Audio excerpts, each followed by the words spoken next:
The Monsters of the Midway's 4-game winning streak is now over as the Bears lose the ugly fashion to the Baltimore Ravens 30-16. What went right? What went wrong? We'll break down all the details coming up. The Chicago Bulls are 2-0, 2-0. Yay! How did they do it? We'll tell you how they did it coming up. The Blackhawks, they took a slight step back, losing to the LA Kings. And one NFL team got its first victory of the year. And in college football, there's a lot left on the table and it needs to be picked up and dissected and all the other good stuff. That and a whole lot more in Second City Sports. The Monday Extravaganza edition starts right now.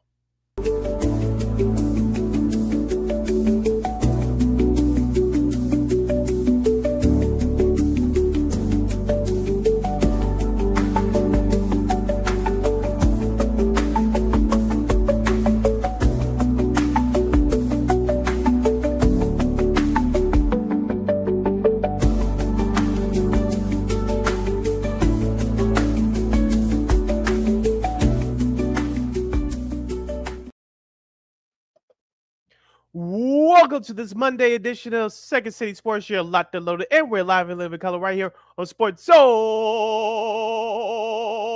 Chicago, along with Miss LaKeena McGee, which is she. I am Sidney Brown here. You know it's me. You can follow yours truly on the Twitter, X, in the IG at SidKid80. Once again, it's SidKid80. That's SIDKID80. That's SIDKID80. You can follow McGee McGee on the Twitter, X, and IG. Be sure to download that Sports Zone Chicago app wherever you get your apps. Please follow Sports Zone Chicago on all social media platforms on Facebook, X, Instagram, and YouTube. And thank you very much in advance for your support. Like, share, subscribe, and tell your friends. We're unapologetically fun, and we have very definite opinions. If you have any definite opinion, do not 2 hour extravaganza we call a Sports Talk Radio Show. You better hit us up at Sports Zone Chicago's Facebook page or at Sports Zone Chicago on YouTube. Type in those questions or comments in the comment section. LaKeena will get the up on the screen for you. But you decide to troll and or do something silly, dumb, or stupid, just like the Bears did yesterday. I'm giving LaKeena full powers to give you dumbos to build and be a boot. Toodles. But before we begin, we must shout out to our live game that's checking us out live right now. LIVE Live Entertainment Game is checking us out live right now at Sports Zone Chicago's Facebook and YouTube channels. But as always, much love to the replay game checking us out over the replay. Also on our Sports Zone Chicago's Facebook and YouTube channels. Don't you ever forget our motto where we talk about music, sports, or entertainment. We will always provide. We'll provide you with some of the best here on Second City Sports. We got a loaded show coming up in this last Monday in October. Of course, we got the Bulls go 2-0 as they beat the Magic on Saturday. We'll tell you why. And there was a big injury that a star might be out for about a week. We'll talk about that. And the Blackhawks, well, they wet the bed against the Kings, unfortunately. College football, one more coach got his pink slip in. Well, we won't say link card because we're not going to get link cards this next month, but we'll get it. Enough with the politics. No, yeah, that's true. But even too, there was a lot of standouts, a lot of message sending on Saturday also too. And so much more. Of course, we got time permitting, old school TV Monday, time permitting, but also sports media news. A friend of the show is celebrating her 10th anniversary here in Chicago. We'll talk about that as well. But first, Sid, let's talk NFL. Of course, we'll do studs and duds in the rest of the week 8 slate. But of course, we always start with the Bears. And the Bears, well, that win streak, you can go bye-bye as they lose to the Ravens 30-16. Excuse me. Tyler Snoop Hunley had a TD pass, 186 yards. Derrick Henry had two rushing TDs. Zay Flowers led the Ravens in receiving yards. As far as the Bears are concerned, Caleb Williams, 285 yards, but 1 interception. DeAndre Swift, 45 rushing yards. Although Romaduze had another good showing, 114 receiving yards and such. But it was a lot of stuff that kind of went on there for the Bears. Penalties were the big concern as they were called 11 times for penalties, resulting in 80, almost a yard, 79 to be exact. And check this out, Sid, because this is just our buddies over at GN Sports with Jared Payton and also Andy Mazer, who sat in, both friends of the show, talked about this on their Bears recap last night. If you guys saw it, Like I said, penalties were the big issue. And also, too, there wasn't a lot of rushing yards for the Bears. And the Ravens, this is the best the Ravens looked all season long. And let's be honest here. And they actually are, I said this to you on Friday. They're the driver's seat right now. We'll talk about why after the break. But back to this. The Bears unfortunately showed you exactly who you thought they were, as the late great Denny Green would say. And I watched this on the replay. I didn't watch the game live because I figured that this was going to happen. That's exactly what happened. Special teams, none of the facets of the game were good. The special teams were very good. The offense had its moments, but they weren't very good. The defense, they were just awful yesterday. And you have the floor, my friend. And because that's all I'll say about this game. I don't know what else I could top that except for this. Excuse my tone, is not directed towards you, LaKeena. It's directed towards have at Chicago. It's directed towards the Chicago Bears. What have I been saying on this show for the last couple of weeks, and what did we say on this show last Friday previewing that Ravens game? You got to get off the bus scoring 6 points instead of 3 points. Okay, 2 field goals, you're up 6-0. I didn't immediately shout out Eddie Olczyk. Immediately, I felt uncomfortable. You know why? Because my concerns went on flat ears. It bothered me because, as we said before, they got away with it in the Commanders game. They got away with it last week in the Saints game. Even though Baltimore did not have Lamar Jackson, as I said also on Friday, you knew they were going to play desperate. You knew that their season was on the line. They're at home. Everybody's counting them out. And they played like they wanted to win that game. And it's a lot of things that we're going to go over, and we'll have time to dissect this in the next few minutes here. But the turning point was number one. They came out with 2 field goals, not 2 touchdowns, not even 1 touchdown. At least give me 1 touchdown. Can I get that? I guess. Number 2, you should mention the penalties. Inexcusable. Number 3, the play calling down there at the goal line, especially toward the end of the game. That is inexcusable. I don't get it. It baffles my mind. I thought that I'm not going to overreact and say I thought Matt Evills was grabbed the headsets yesterday, decided to recoach the Bears. I'm not going to go that route. But number 4, where was the pass rush? As we said on Friday, LaKeena, we assumed that Lamar Jackson was going to play. We knew it was going to be tough, but see, he didn't play. I saw some blitzes yesterday, but you mentioned Hundley. He read those blitzes. Shout out Ravens head coach John Harbaugh. He noticed something that we talked about on Friday. The Bears, throughout the last 10, 15 years, even at the end of the Lovie Smith era, the way that the quarterbacks are playing in today's NFL, you got to have a defense that can handle a scrambling quarterback. The Bears did not handle Hundley yesterday. They were ill-prepared. That's on coaching, and the players did not come through. I know people want to say, Wilson, half the secondary of the Bears were out. I grant you that, but still, you can't provide a pass rush. That's responsibility of the 4 or 5 guys up front. Number 2, you couldn't stop the run. As you told us on Friday, Derrick Henry is the man. And I know he passed Walter Payton on the career rushing touchdown list of all time. I forgot what place that was. Congratulations to him on that. But you had to stop the run. They didn't do that. You couldn't keep Hundley in the pocket. And as we said last week, recapping the Saints game, this team thrives on turnovers. Unless I missed something, they did not create not 1 turnover yesterday. And as we said, too, you cannot bank on this defense creating 3-4 turnovers every week without a lack of consistent pass rush. You're not going to win many games that way. If you continue to live on the edge thinking that you get by and win games without playing your best, eventually that hourglass is going to turn upside down and the powder is going to run dry. You're listening to Second City Sports on Sports Chicago. LaKeena, McGee, Sidney Brown with you, recapping Bears Ravens yesterday. Look, like I said, I watched the game this morning because I didn't watch it live, but to me, you did, like you said, there was no pass. well, like I said, they got fast forwarding. It's your best friend. But even JJ Watt, who of course called the game with Iron Eagle in the broadcast, said where was the pass rush? If look, they were able to get away with all that stuff. I know people were saying that this team could sneak to the playoffs. Well, look. Mm-hmm. You just saw why that this team won't do it because, like you said, Sid, they were able to get away with it against the Saints because they're the Saints. They were able to get away with it against the Commanders because they had a lot of injuries, but you look, you're playing a Ravens squad that I don't want to say they're the best 1-5 team you'll see, but look, they got a lot of their guys back. Kyle Hamilton was really good yesterday. Had 8 tackles, total tackles. I know Roquan Smith. He loves playing against his old team. 12 total tackles, 7 total tackles yesterday.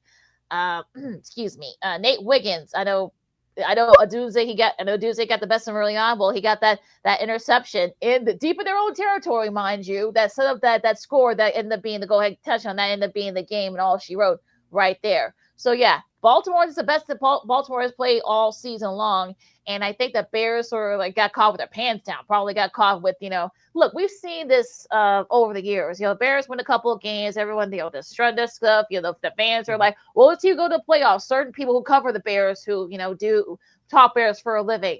Oh, well, this team could go to the playoffs. Well, this team just knocked you back into reality as to why this team is not ready yet. Yeah, you can say, Kyle Gordon's on IR. He's going to be out for a few weeks and whatnot. But and the others, guys in the secretary, they're out as well. But that's no excuse. This team's not good enough. They still got a long ways to go. And Caleb Williams, not once but twice, he got called for intentional grounding. Seriously? So, this team is still, they've made some strides, but this team has still got a long ways to go. You listen to Second City Sports on Sports Zone Chicago City. LaKeena here with you, recapping the Bears' 30-16 loss at Baltimore yesterday without Lamar Jackson. LaKeena, I had someone tell me, I'll tell you who that person was off the air.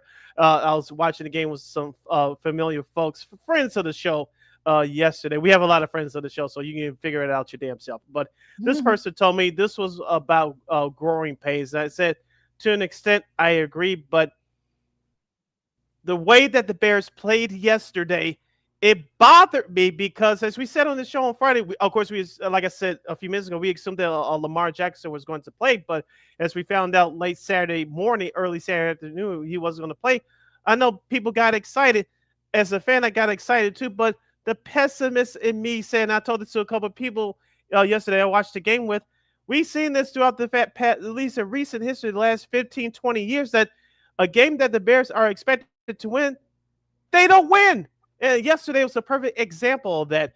And it boggles my mind because this is what happens with the Bears when they hire first-time head coaches. I'm not saying Ben Johnson is a bum or anything like that. No, I'm not going to go there. But sometimes when you have first-time head coaches, you have to go through stuff like this. And my point is, why do we as Bears fans have to suffer through this? Not to me, other teams in the NFL have to suffer through this through first-year head coaches. It's not going to be tolerated. It boggles my mind. I just want to throw out a couple of statistics for you from yesterday's game. First downs, Baltimore 24, Bears 19. Woohoo! You mentioned about the rushing. Baltimore 177, the Bears 96. The only bright spot about the rushing game yesterday, and I know they couldn't do it as much because of the score, especially late in the game. Kyle Monangai got some more touches, and I like the way that kid is playing right now. So he was one of the few bright spots in the Bears offense. Another statistic, on third down, Baltimore 4-10, the Bears 6-13. Not too bad, just a shade under 50%, but you can live with that. Of course, the turnovers that won by Caleb Williams, that was just inexcusable, LaKeena. I'm not going to sit here and say I'm out on Caleb Williams. I know some people want to throw him out like the baby throw him out with the baby in the bathwater. But here's the thing: is there talent there? Yes. Am I out on him? No. But there's some things that he has to improve. And I told this person yesterday that he's regressed the last 2 games. I know there's pressure on him because he's the number 1 pick, but he has to perform better. And we said before the season started, we talked about the defense, we talked about Ben Johnson, but this team can go nowhere unless it improves with Caleb Williams improves his play. If he cannot do that, this Bears team will not go anywhere. You can have the best defense on the planet. Lovie Smith found that out the first year in 2004, especially after that injury to Brian Urlacher. You can have the best defense on the planet, but if you don't have a quarterback that is average, you're not going anywhere. So the Bears have to turn the page and learn quickly because they're going to play a Cincinnati team that's desperate, especially after what happened to them yesterday. We'll talk about that game coming up in our next break. But the Bears have a lot of work to do, and they don't have a lot of time to do it because they had to go back out on the road again next week. And I'm not going to sit here and say that Uncle Sid told you so, but the reason why I had him 9-8 missing the playoffs because of stuff that happened yesterday. Yes, these are growing pains, but Can you overcome those mental mistakes and the penalties enough in time to make a playoff run? I don't think so. All right. After on that note, we'll take a really quick break. Of course, we'll talk about that Jets Bengals thriller, which I think they were extra inspired. We'll talk about that in a little bit, and among some other games, we'll recap. Houston pulls off a surprise. New England continues to dominate. And, the Packers prevented Aaron Rodgers from doing something only a few quarterbacks have done. We'll have that and a lot more coming next to LaKeena, McGee, City Brown, Second City Sports on Sports Zone Chicago. More NFL Week 8 talk, including studs and duds, coming up right after this. Hey, it's your boy, the Superback, Sean Sierra, and be sure to follow Sports Zone Chicago on all social media platforms, on Facebook, Instagram, and our Roku channel. You can find us at Sports Zone Chicago, and on Twitter, we are at Sports Zone Shy. Also, be sure to download our mobile app so you can take Sports Zone Chicago with you on the go.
Got it done here.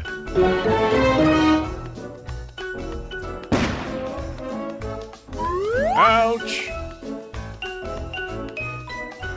And we're gonna make sure you lit this time. Ouch!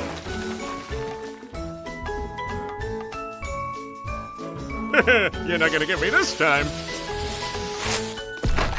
Ow, Manny! Whoops!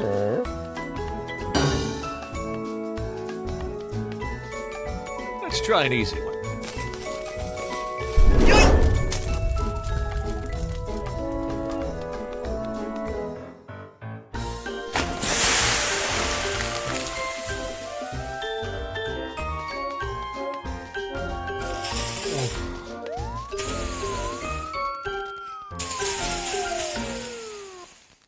Every day, we take steps to keep the people we love safe, but some health risks are easy to miss.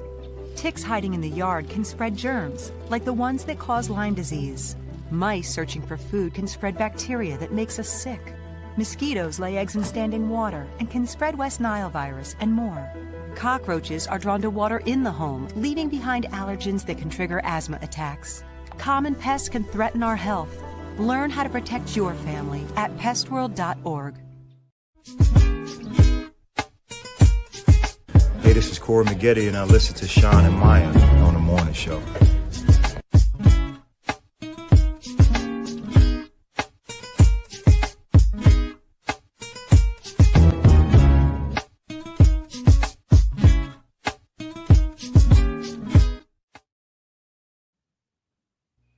Welcome back to Second City Sports right here on Sports Zone Chicago on another Monday Extravaganza edition. I'm Sid, that's LaKeena. You can follow yours truly on the Twitter, X, and the IG at SidKid80. Once again, it's SidKid80. That's SIDKID80. That's SIDKID80. You follow LaKeena McGee on the Twitter, X, and IG. If you have any questions or comments about yesterday's loss for the Chicago Bears 30-16 to the Baltimore Ravens, or any other action that occurred from around the NFL from yesterday, you can hit us up at Sports Zone Chicago's Facebook page or at Sports Zone Chicago on YouTube.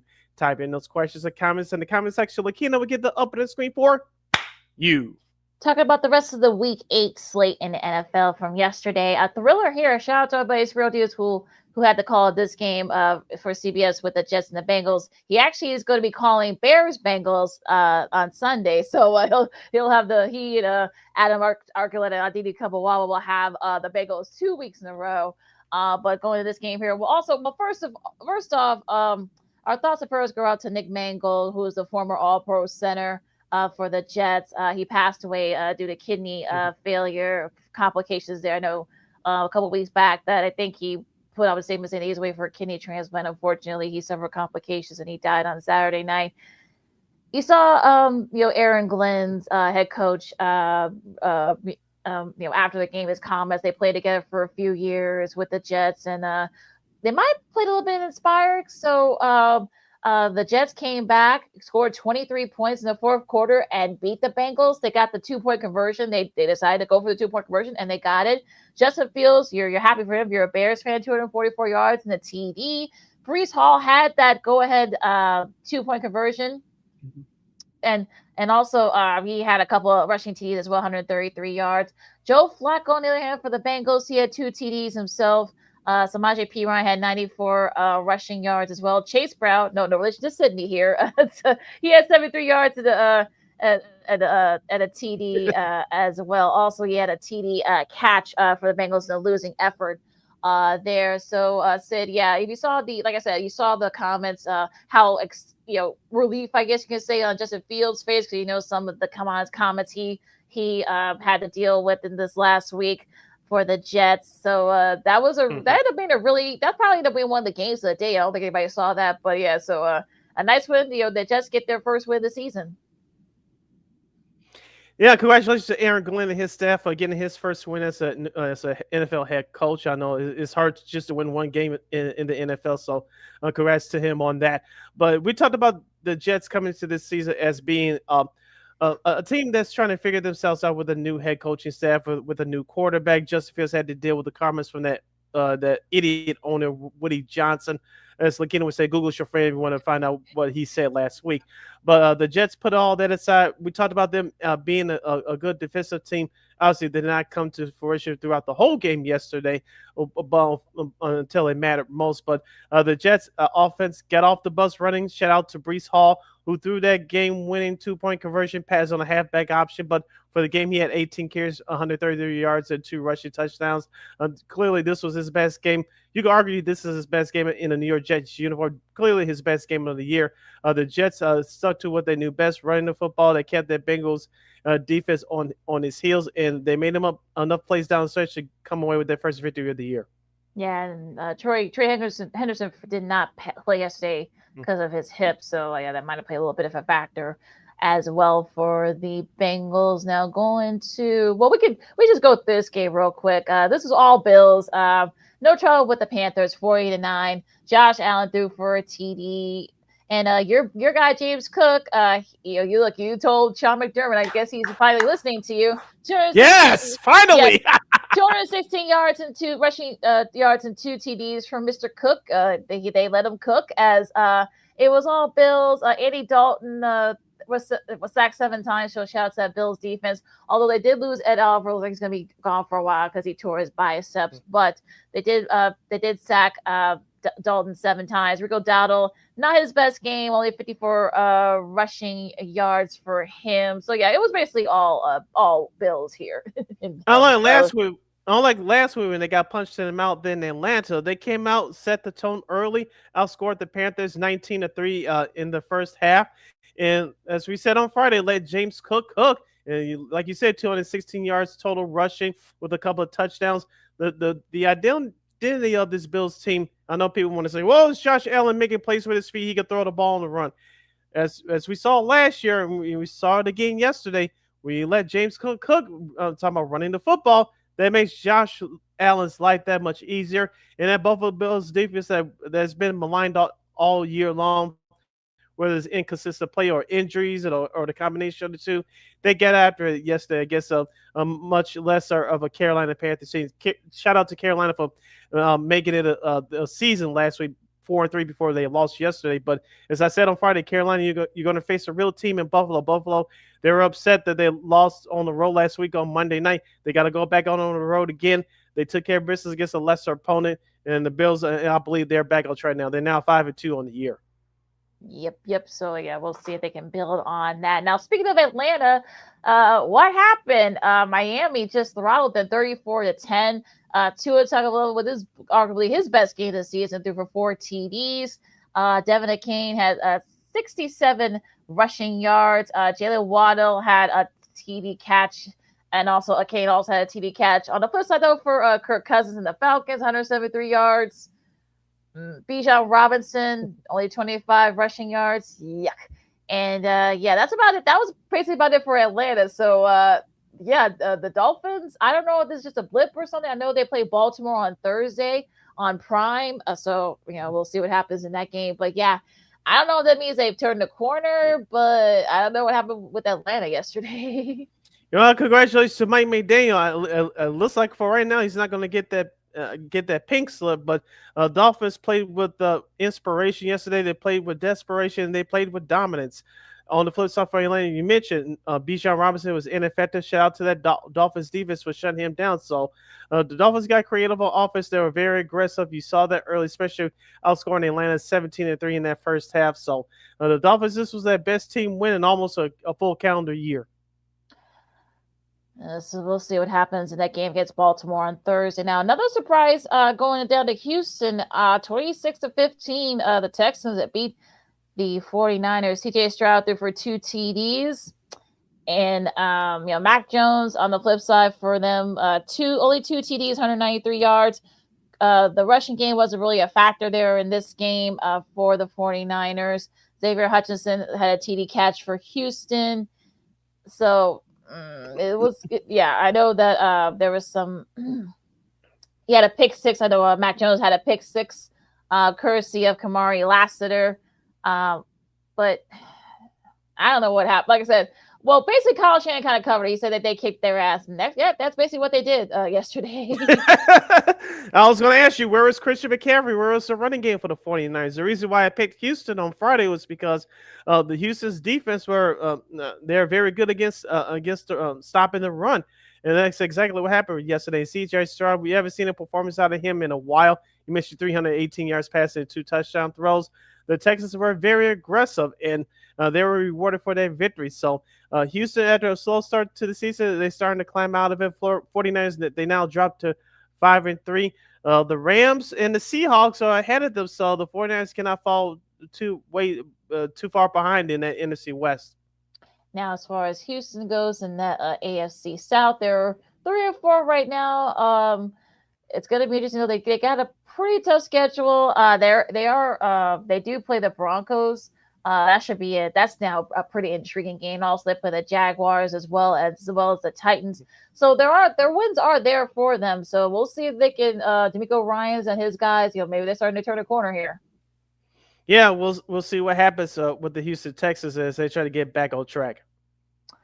All right, and one of the games of the week, on Fox. If you guys, I actually watched a little bit of this game on this lovely laptop here. You got the all NFC East rivals battling it out. But it was all Eagles though, as they beat the Giants 38-20. 4 TD passes from Jalen Hurts. Saquon Barkley, I know he injured his groin near the end of that game. 150 yards in the TD. Tank Bigsby came in relief. He had 104 rushing yards and such. 5 sacks.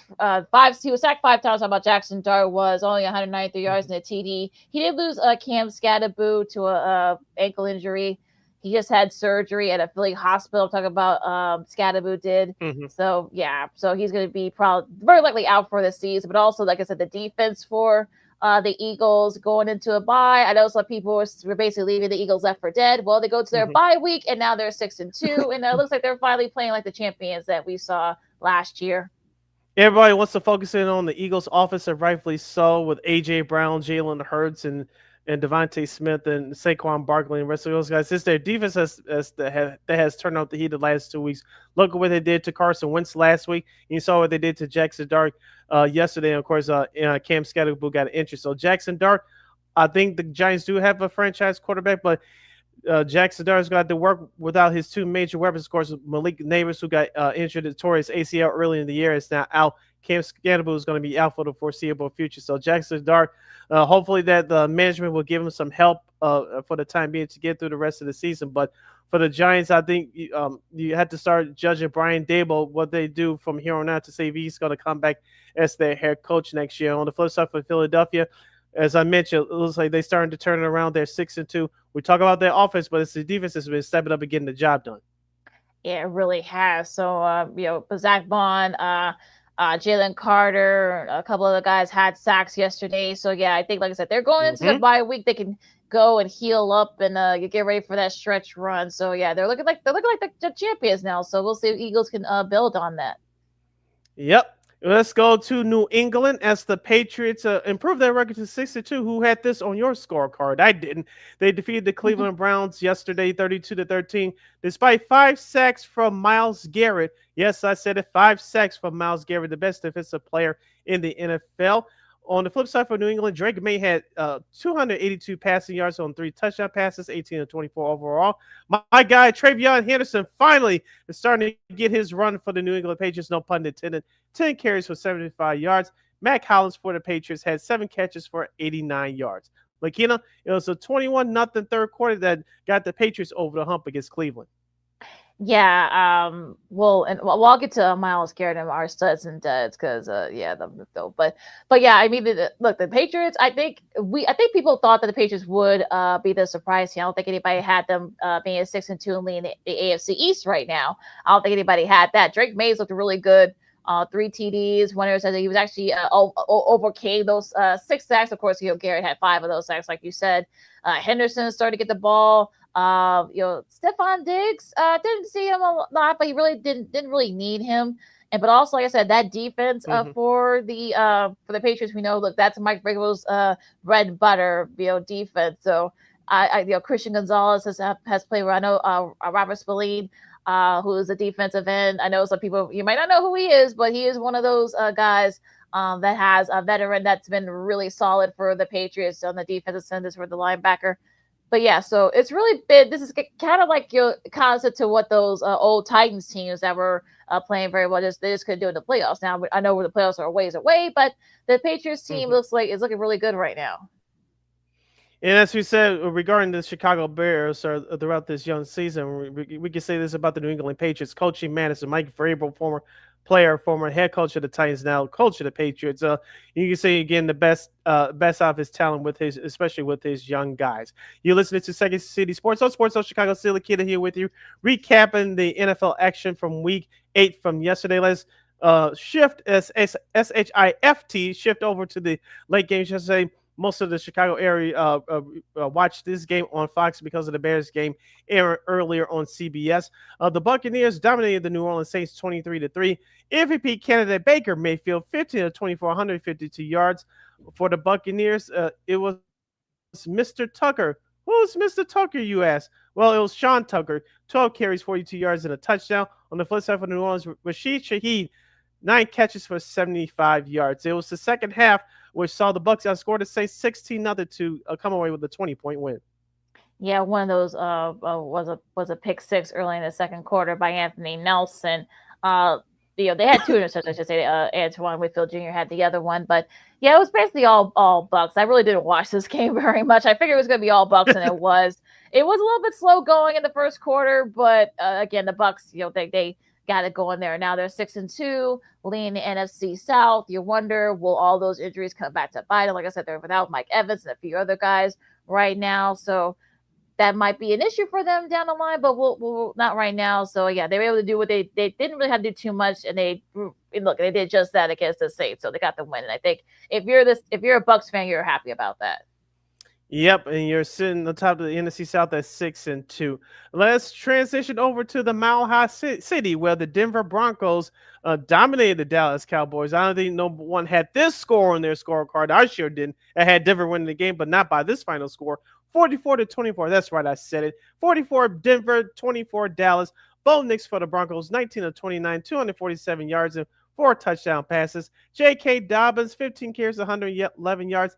And Mr. Troy Franklin for the Broncos had 6 receptions for 89 yards and 2 scores. LaKeena, this game was really no contest. The Broncos set the tone early for jumping out to that 14-3 lead. Yes, Dallas scored a touchdown each of the next 3 quarters, but you could tell that Denver set the tone early, especially defensively.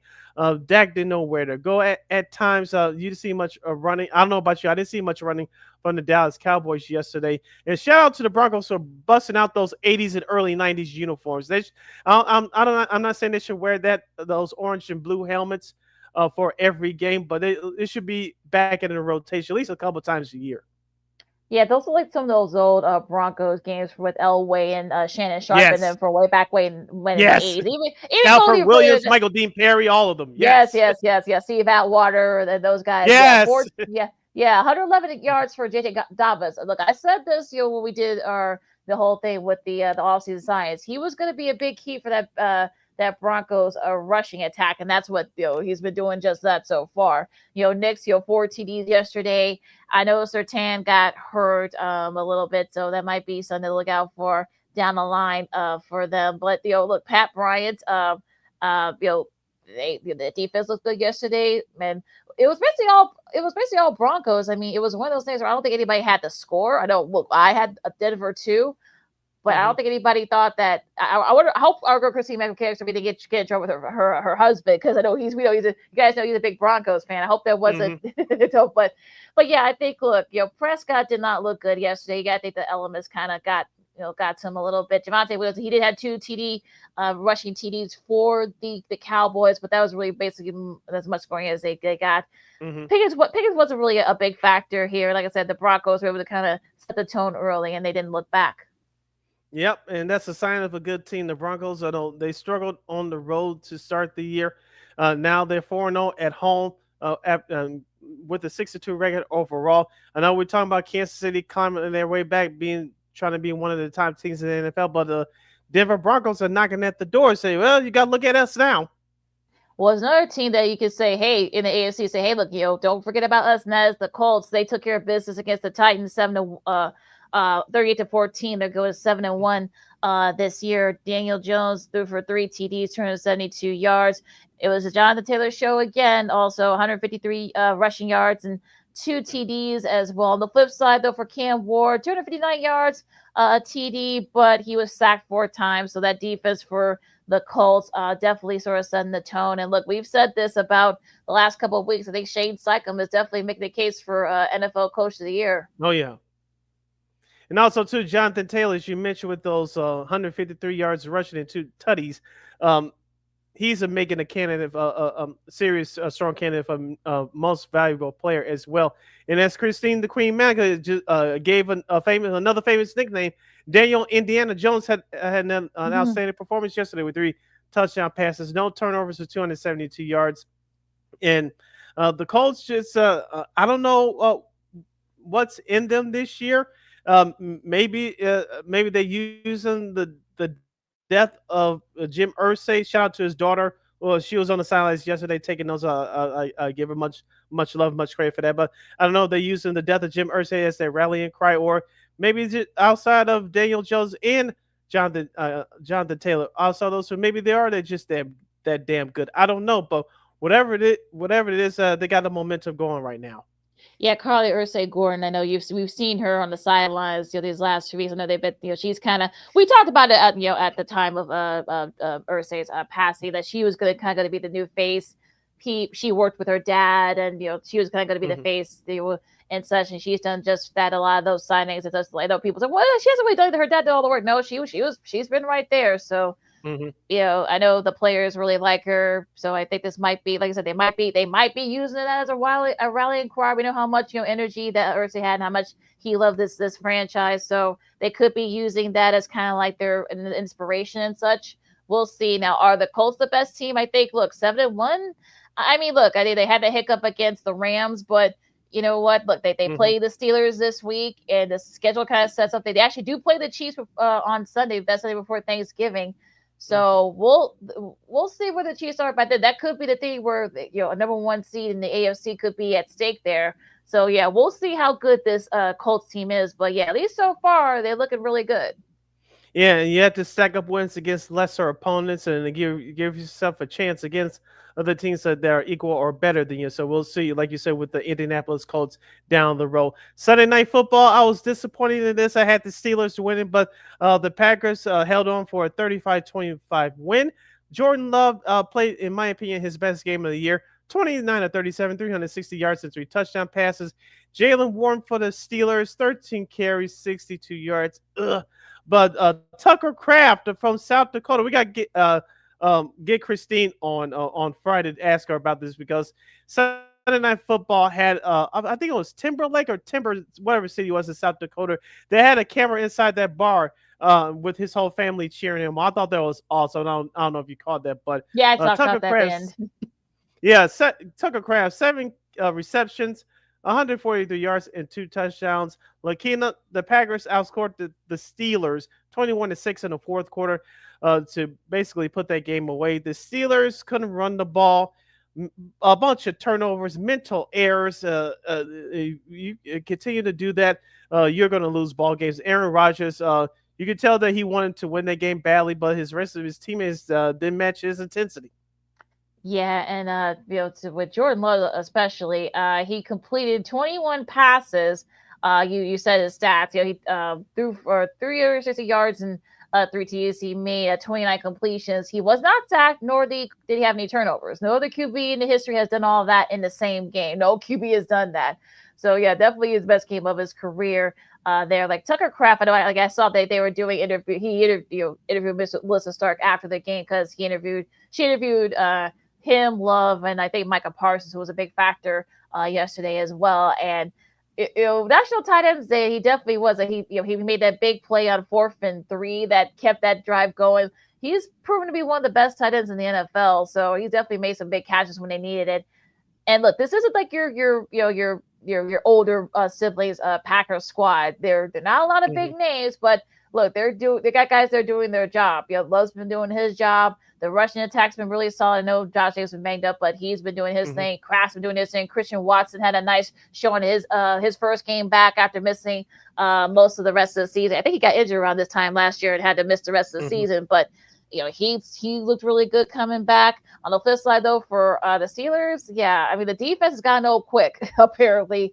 And it just wasn't a good showing by them. And the Packers, I know Love said this after the game, but they really wanted to prevent Aaron Rodgers from being just a 5th QB to have beaten all 32 NFL teams. So they made sure that did not happen. So, the Packers, look, like I said, they're 5-1-1. They're right there at the top of that NFC North and the NFC in general. And, yeah, they looked really good. Yeah, but it's now time for our studs and duds. I'll go first. This going back to Thursday Night Football. The Chargers beat the Vikings 37-10. Kamani Vidal, 23 carries, 117 yards, and a touchdown. My other 2 studs from yesterday, let's go with Saquon Barkley of the Philadelphia Eagles. 14 carries, 150 yards, rushing, and a touchdown as the Eagles dominate the New York Football Giants 38-20. And my third stud, I'll give this man some love. Tua Tagovailoa for the Miami Dolphins, 20 and 26, 205 yards, and 4, not 3, not 2, not 1, 4 touchdown passes as the Dolphins upset the Falcons 34-10 in Atlanta. All right, my studs, I'll say Jordan Love. I just gave you guys his stats. Indianapolis, like I said, I don't know how long they can keep it up. Are they legit contenders? We'll see. But yeah, you got to think they're doing on all sides the ball so far. So, given that. And also Houston. Look, Houston, they needed that win yesterday against the 49ers to stay within striking distance of the AFC South, and they've done that. So, you got to give them props.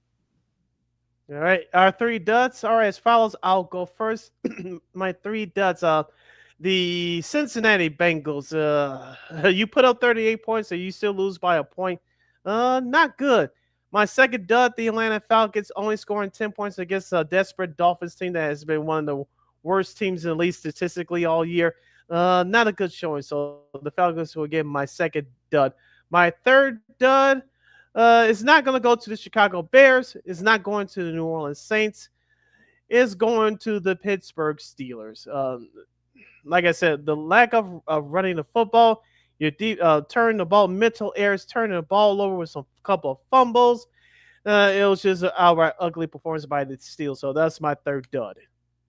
you took one of mine. I was going to use the Steelers, but I'll say Dallas just because what happened over there on the Mile High City. I mean, there was no execution of the offense, the defense, showing you why they're the worst in the league. I know Bo Nix in that office, the Broncos just showed you that. Bo Nix. Yeah, Atlanta. Yeah. I'm like, what the hell happened? You make Tua look like Dan Marino. Like, what the heck happened? Yesterday. Well, you know what? Since you won't, I will. I'll give it to the Chicago Bears because look, you guys the Bears listen to their hype all week long, and hey, look, this team could perhaps maybe go to the maybe go to the playoffs and such. Well, this team just showed you why there's still a lot of work to do. So, and we'll talk more about this on Friday as we preview their game against a very desperate Bengals squad. So there'll be a lot of desperation on that game on Sunday.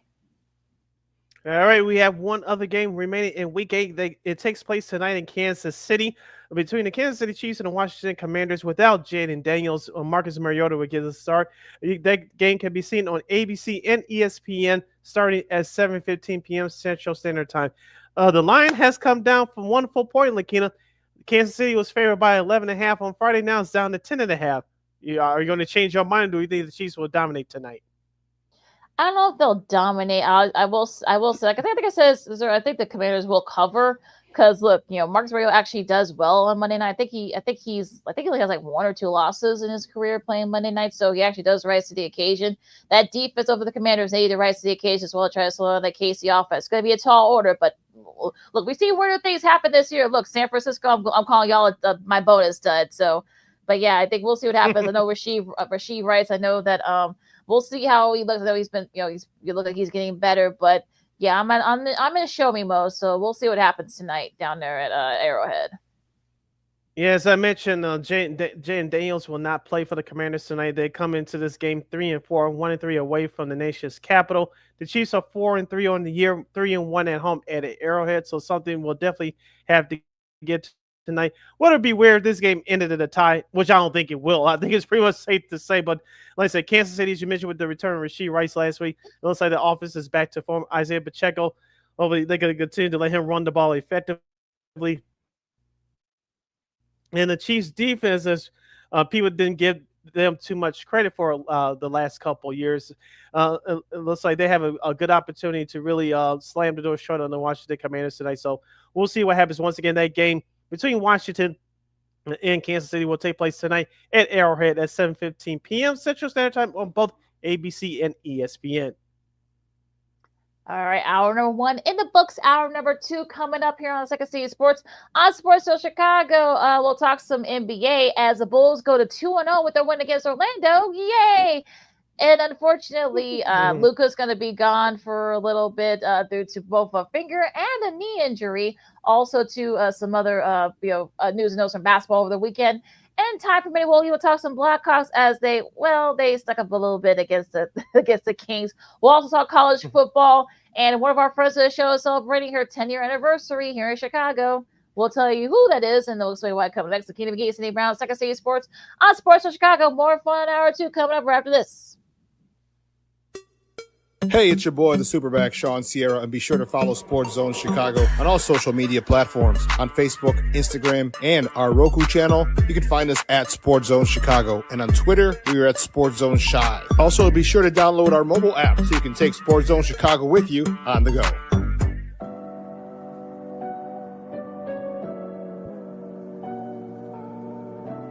How do you take care of your mind health? For my mental health, I meditate in the mornings. I have my dogs.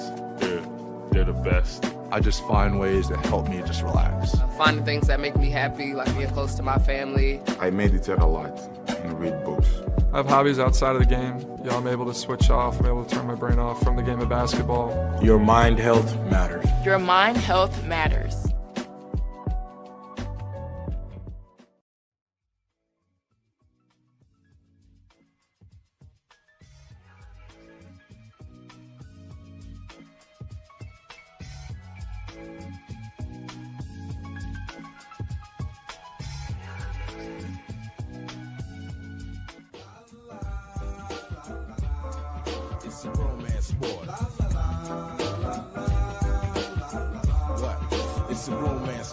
like that. Your Marine Corps' way of life is to defend the American way of life.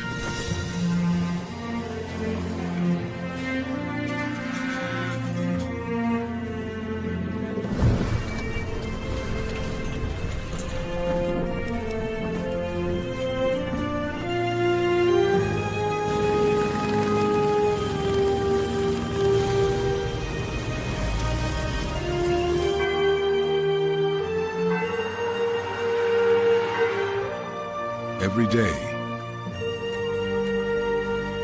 no matter where we serve, we take a stand for our nation, for each other, for us all. The few, the proud, the Marines.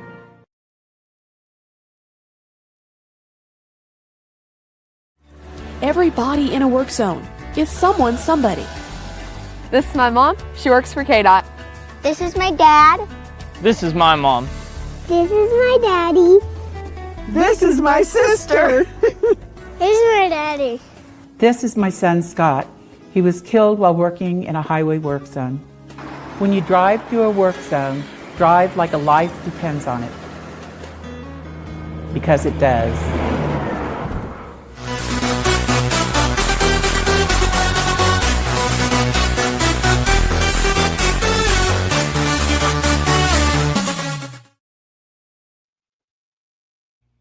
Welcome back to hour number 2 of Second City Sports. You're locked and loaded, and we're live in living color right here on Sports Soul Chicago, along with Miss LaKeena McGee, which is she. I'm Sidney Brown here. You know it's me. You can follow yours truly on the Twitter, X, and the IG at SidKid80. Once again, it's SidKid80. That's SIDKID80. That's SIDKID80. You can follow my Kid McGee on the Twitter, X, and IG. As we kick off hour number 2, discussing the Bulls and the NBA, we got the World Series to recap and college football later on to wrap up this last hour. You can definitely hit us up at Sports Zone Chicago's Facebook page or Sports Zone Chicago on YouTube. Type in those questions and comments in the comment section. LaKeena will get the up on the screen for you. LaKeena, let's kick off hour number 2, discussing the Bulls 2-0 start with a 110-98 victory over the Orlando Magic last Saturday night. Yeah, I think it's the first time they've gotten to 2-0 in like 4 or 5 years, so I guess that's something to celebrate. There are 21 points for Mr. Josh Giddey. Vucevic had 13 points, but it was really the bench scoring. Not saying these guys are bench ball, but it was definitely their bench scoring. 16 points for Jalen Smith and 15 for from Ayo Dosunmu, and that was really the key as the Bulls was able to hold off the Magic. On the flip side for the Magic, 24 points for Paolo Banchero and Anthony Black with 19 off the bench, but it was all Bulls, and it was a defense. They actually played some defense. No, yes. Really? I know. 20 calls and 20 turnovers. They actually had less turnovers than Orlando. What? But So look, I'm not gonna say they're gonna win the East or win their the Central Division, but look, they've actually looked. Like I said, I can only watch the highlights unfortunately right now, but they for what I've seen, they actually look pretty good. I watched the majority of the game via the Orlando Magic's TV feed last Saturday, and the Bulls did look good.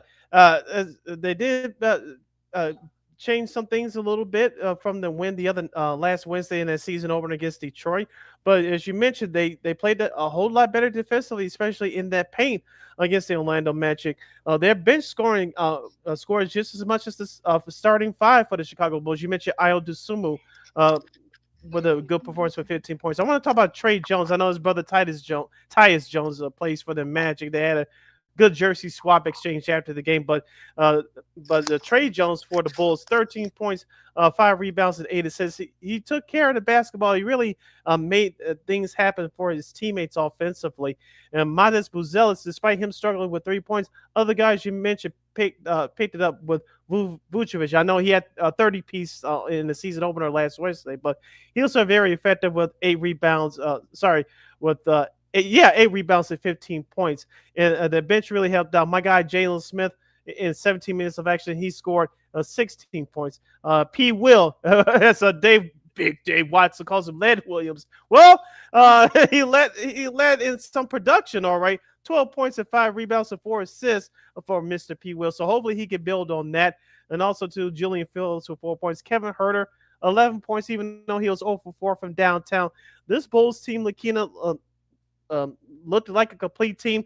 They held up almost 2 Orlando Magic rallies, especially in that second half, to secure that 12-point win. So, as we said before, this team needs to get off to a good start. I know Kobe White's not going to be there for the foreseeable future. He's going to be reevaluated in a couple of weeks, but I like the way this team's playing. I'm not saying they're going to the playoffs or anything like that, but it's just nice from a confidence standpoint that this team needed to get off to a good start, and they needed to have a performance like that against a playoff caliber team like the Orlando Magic. Yeah, even though the Magic outscored the Bulls, points in the paint with 58-54, but fast break points were the story here. 22-10, the Bulls outscored the Magic, and that, so that definitely helped the Bulls a little bit in that win there. And it's going to be interesting to see if the Bulls can keep it up, because they got, some people say that they got the hardest schedule to start off, and they played an Atlanta team at the UC tonight, and we know how these two teams love playing each other. Not really, but I'll be facetious with that. I'll be facetious with that comment, but yeah, it's going to be interesting to see what happens here, because these two teams have always, it seems like every time they play each other is an overtime game. I know Atlanta's favored by 2.5. They're 1-2 right now. Atlanta is, and I know they had a tough loss against Toronto.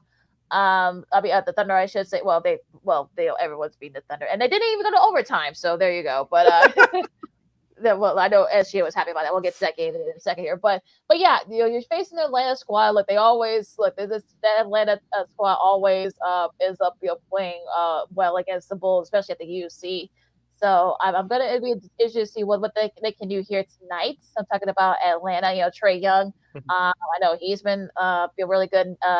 Nikhil Alexander Walker, that's another guy that could perhaps maybe be a tough out for the Bulls tonight. We'll see, but it should be a good one. I would say take the over. Whatever the over is, I say take the over on that one on this game tonight. Yeah, like you said, both these teams like to score points when they play against each other. So remember that playing game, I'm thinking about a year or two ago. So that was a classic outscore, outshoot 'em game. So I would expect nothing but about that tonight at the UC. But going back to the win last Saturday night against Orlando, with the rebounds overall 53-46, the Bulls actually had a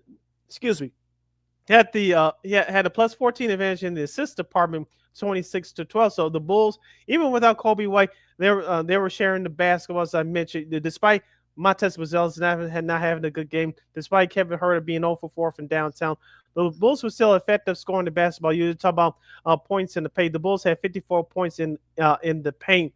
So the Bulls are being aggressive going to the basket. It's just that hopefully they can build these habits defensively to stop people. They did it late against Orlando, keeping them technically under 100 points. So keeping Atlanta under 100 points is going to be a tall task tonight. But let's see if the Bulls can continue to play team basketball. I'm talking about sharing the basketball, eliminating the silly turnovers, and see what they can do in the paint. So it's going to be an interesting sight tonight at the UC. Should be a lot of fun with those two teams as usual. Now going to this weekend's games real quick. Yesterday's games, 51 points for Austin Reeves as the Lakers held off Sacramento. And looks like it's going to be Reeves and I guess Aiden as well. He had 22 because Luka's going to be gone for a little bit with both a finger and a knee injury. So he's going to be out a week. I guess he's bruised his knee in their game on Friday and his finger as well. So he's going to be gone for a little bit. So guys like Reeves and Ayton, who they signed in the offseason, also Nakamura had 18. Those guys are going to have to hold down the fort because who knows how long, who knows when LeBron will be back. So, but yeah, 2-1 so far for Lakers. So you'll take that. Yeah, and with their schedule coming up, you could hope to get away with having a 500 mark between now and the next week or two when Luka is expected to come back. So it's up to the role players. So the ones that complain, I don't get enough playing time. Well, I got more talent than I'm allowed to with the limited amount of minutes I'm going to play. Well, this is your time now. Let's see what happens. Don't depend on LeBron James to make a surprise comeback anytime soon. So this is your time to shine. This is your time to play. Well, let's see what you're. We'll see what you're made of. as far as the Lakers are concerned. Sacramento, they're always Sacramento. They give you some entertaining moments, and no matter who's there, whether it's De'Aaron Fox in the past, you have Zach LaVine there now, DeMar DeRozan, Sabonis. They have some talent there, but it's just that, for whatever reason, they just can't put it all together. They'll give you some highlights, no doubt, but as far as being a consistent winner, they haven't been there over the last few years. Yeah, that's just tough because you thought that squad was on the up and up, but unfortunately, due to circumstances, that hasn't been the case in the last season and a half. But the Clippers, they're starting to get it going here. They beat the Suns on Friday, and yesterday they beat the Blazers 114-107. Being blown out, I guess that kind of is just a memory there. Kawhi had 30 points. Ivica Zubac had 21. Harden had 20. 16 off the bench for John Collins. And it looks like, the Clippers, like I said, they had a tough opener, but, I think that's, that the Clippers, so far, so good. They've won a couple in a row. Yeah. As I said last Friday on the show when they lost to Utah, it's going to be important for them to turn it around mentally because this is too talented of a Clippers team when everybody's healthy to play like they did on the opening night against a lesser opponent. So they got their stuff together. We'll see. It's still a long year, but hopefully they keep this play up consistently. Hopefully Kawhi Leonard can stay healthy. Yeah, absolutely. So, that's going to be the key here for the Clippers down the line. Dallas is looking really good too in their last couple of games. They, if you took the over on this one, I think you had to go in here after starting 0-2. It looks like Dallas is starting to find their rhythm finally. 139-129 over Toronto. AD had 25 and 10. 22 points for Cooper Flag, including a monster dunk. D'Angelo Russell had 20. I know people forget that he actually signed with the Mavericks. Mr. Russell did. He had 24 off the bench, and Max Christie also had 17 off the bench. So it was really a nice, solid team win for Dallas.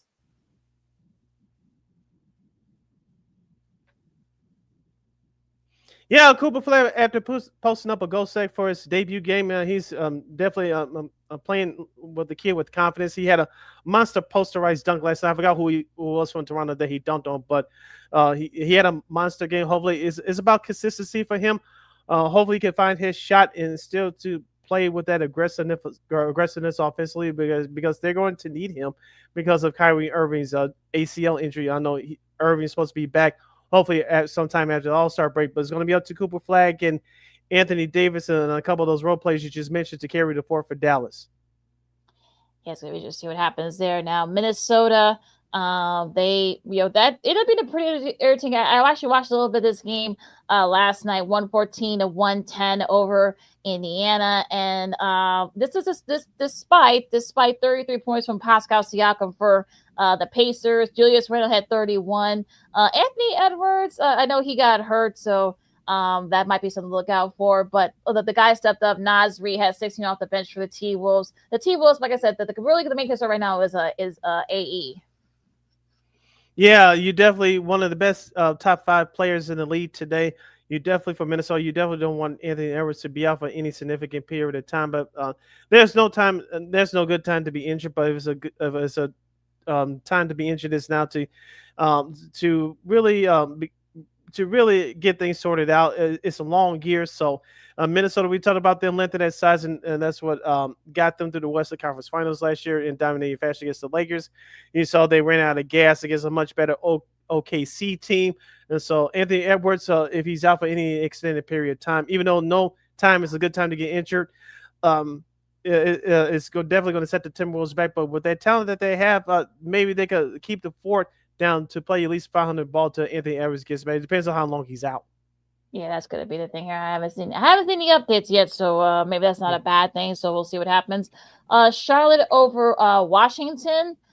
Also, continuing yesterday's games. The Heat beat the Knicks 115-107. Saw a little bit of this game here as well. 29 points for Norman Powell, and Bam had 19 and 13 boards. Jaime Jaquez Jr. had 17 off the bench for the Heat.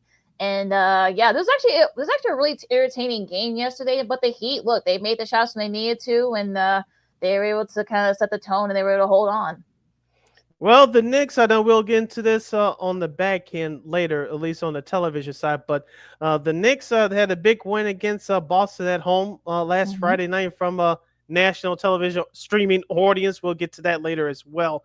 But they couldn't extend that momentum against. I'm not going to say a much lesser Miami Heat team, but you still had Bam out of Bio, who's still a effective big man. So the Heat, they're going to rely on the outside shooting. And like Coach Eric Spoelstra knows what he's doing. On the flip side for the Knicks, they're still trying to figure some things out as the season goes along. I know they're one of the favorites to come out of the East, so we'll see what happens with them. I think they just had this is obviously a step back from what happened to them last Friday night, beating Boston at home.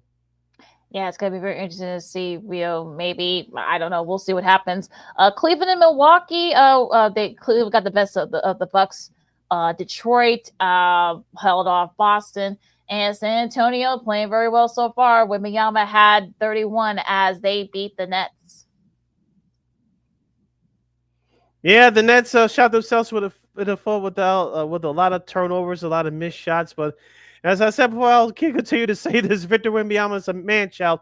Will Chamberlain 3.0. I'm not going to go that far, but who's really going to stop this guy when he's on his game? Last night was just another example. Keeping him healthy is really going to be the key for Micah Johnson and the Spurs. So they're playing a lot faster tempo style, totally different from what Pop used to run.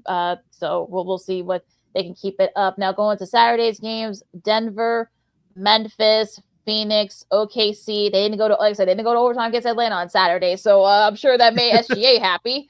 Chet Holmgren had 31 points there as they stay undefeated. And of course, we talked about the Bulls and the Magic that game. Yeah, the Sixers, I had a chance to watch this a little bit. Yes, they look good against a lesser Charlotte team, but the question is for Philadelphia, and we're going to say this all year, is about them staying healthy. I know Joel Embiid, and we talked about what he did on opening night. Excuse me, on our last show last Friday, only scoring 4 points, but hopefully he can get his feet back. And whenever Paul George returns and everybody else stays healthy, I think Philadelphia can be dangerous. But that's been the health question mark has been the Achilles heel, no pun intended, for the Philadelphia 76ers over the last several seasons. So hopefully they can get to put it all together. Right now they're off to a nice start. Like I said, they beat Boston on the road open night for give it wherever it's worth, and they took care of Charlotte by 4 at home in a home opener. Mm-hmm. Yep. So that'll be interesting what happens here. Now, Friday's games real quick. The Clippers, no trouble with Phoenix. The Kings edge out Utah. Portland got the better of Golden State. That was a tough game for Golden State. And I think they might have been played a little bit. That's why I'm talking about Portland. So we'll see. Congrats to Thiago Splitter getting his first career win. Yeah, Dina Avdija had 26 points, was a career high for him. The Lakers beat Minnesota. Like I said, Luka had 49 points. Unfortunately, that's when he hurt himself there. Washington beat Dallas overtime. Sacramento beat the Pelicans. Well, the Heat, they scored 146 on Memphis. So I don't know if that's indicative of what's just to come, but we'll see. Detroit beat Houston. Over for Houston so far. Panic in Houston, but we'll see. I don't know if we should be panicking just yet. The Knicks no trouble with the Celtics. The Cavs held off the Nets. Atlanta beat Orlando, and Milwaukee got the better of Toronto.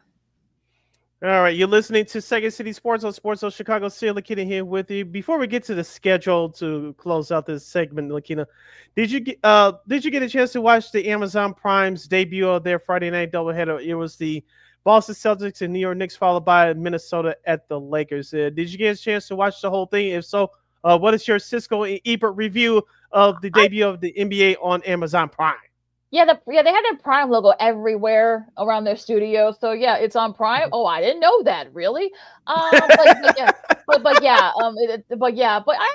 was a solid cover. Like I said, it's definitely gonna be something to get used to. I only watched a little bit. I didn't watch the whole game, but I watched a little bit of it. I'm probably gonna watch a little bit of it later on this week. But at least from what I can tell, it looks decent. But like I said, I think there was definitely some audio issues, but I thought it was okay. Like I said, I'm not going to judge it off for one broadcast, but it's good. But like I said, I'm sure it'll get better. Now, your studio host is Taylor Rooks. Of course, I remember she got her start here in Chicago at the Big Ten Network. Of course, Mm-hmm. she'll be hosting. She's hosting the NBA on Prime coverage along with analysts Steve Nash, Dirk Nowitzki, Udonis Haslem, and Blake Griffin. From what I saw, LaKeena, like I said, I saw most of the first game with the Boston in New York, and I saw the pregame show as well. And their studios are from the MGM lot in Los Angeles, Mm-hmm. uh, so they're broadcasting their stuff from there.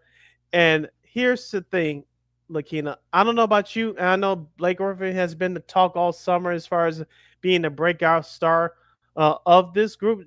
They're trying to create their. I'm talking about Amazon and the NBA. They invested a lot of money into this. It sounds Mm-hmm. like to me that it looked like to me, like I said, it's only just one broadcast, but it looked like to me that Blake Griffin may be the breakout star. They want him to be the breakout star. Dirk Nowitzki, who had his first sit down interview with Luka, I thought it was good. For those of you that missed it, check it out Mm-hmm. online, or if you have Amazon Prime, check it out there. But Dirk, these first time analysts, him and Steve Nash, they obviously they know what they talk about because they played the game at the highest level.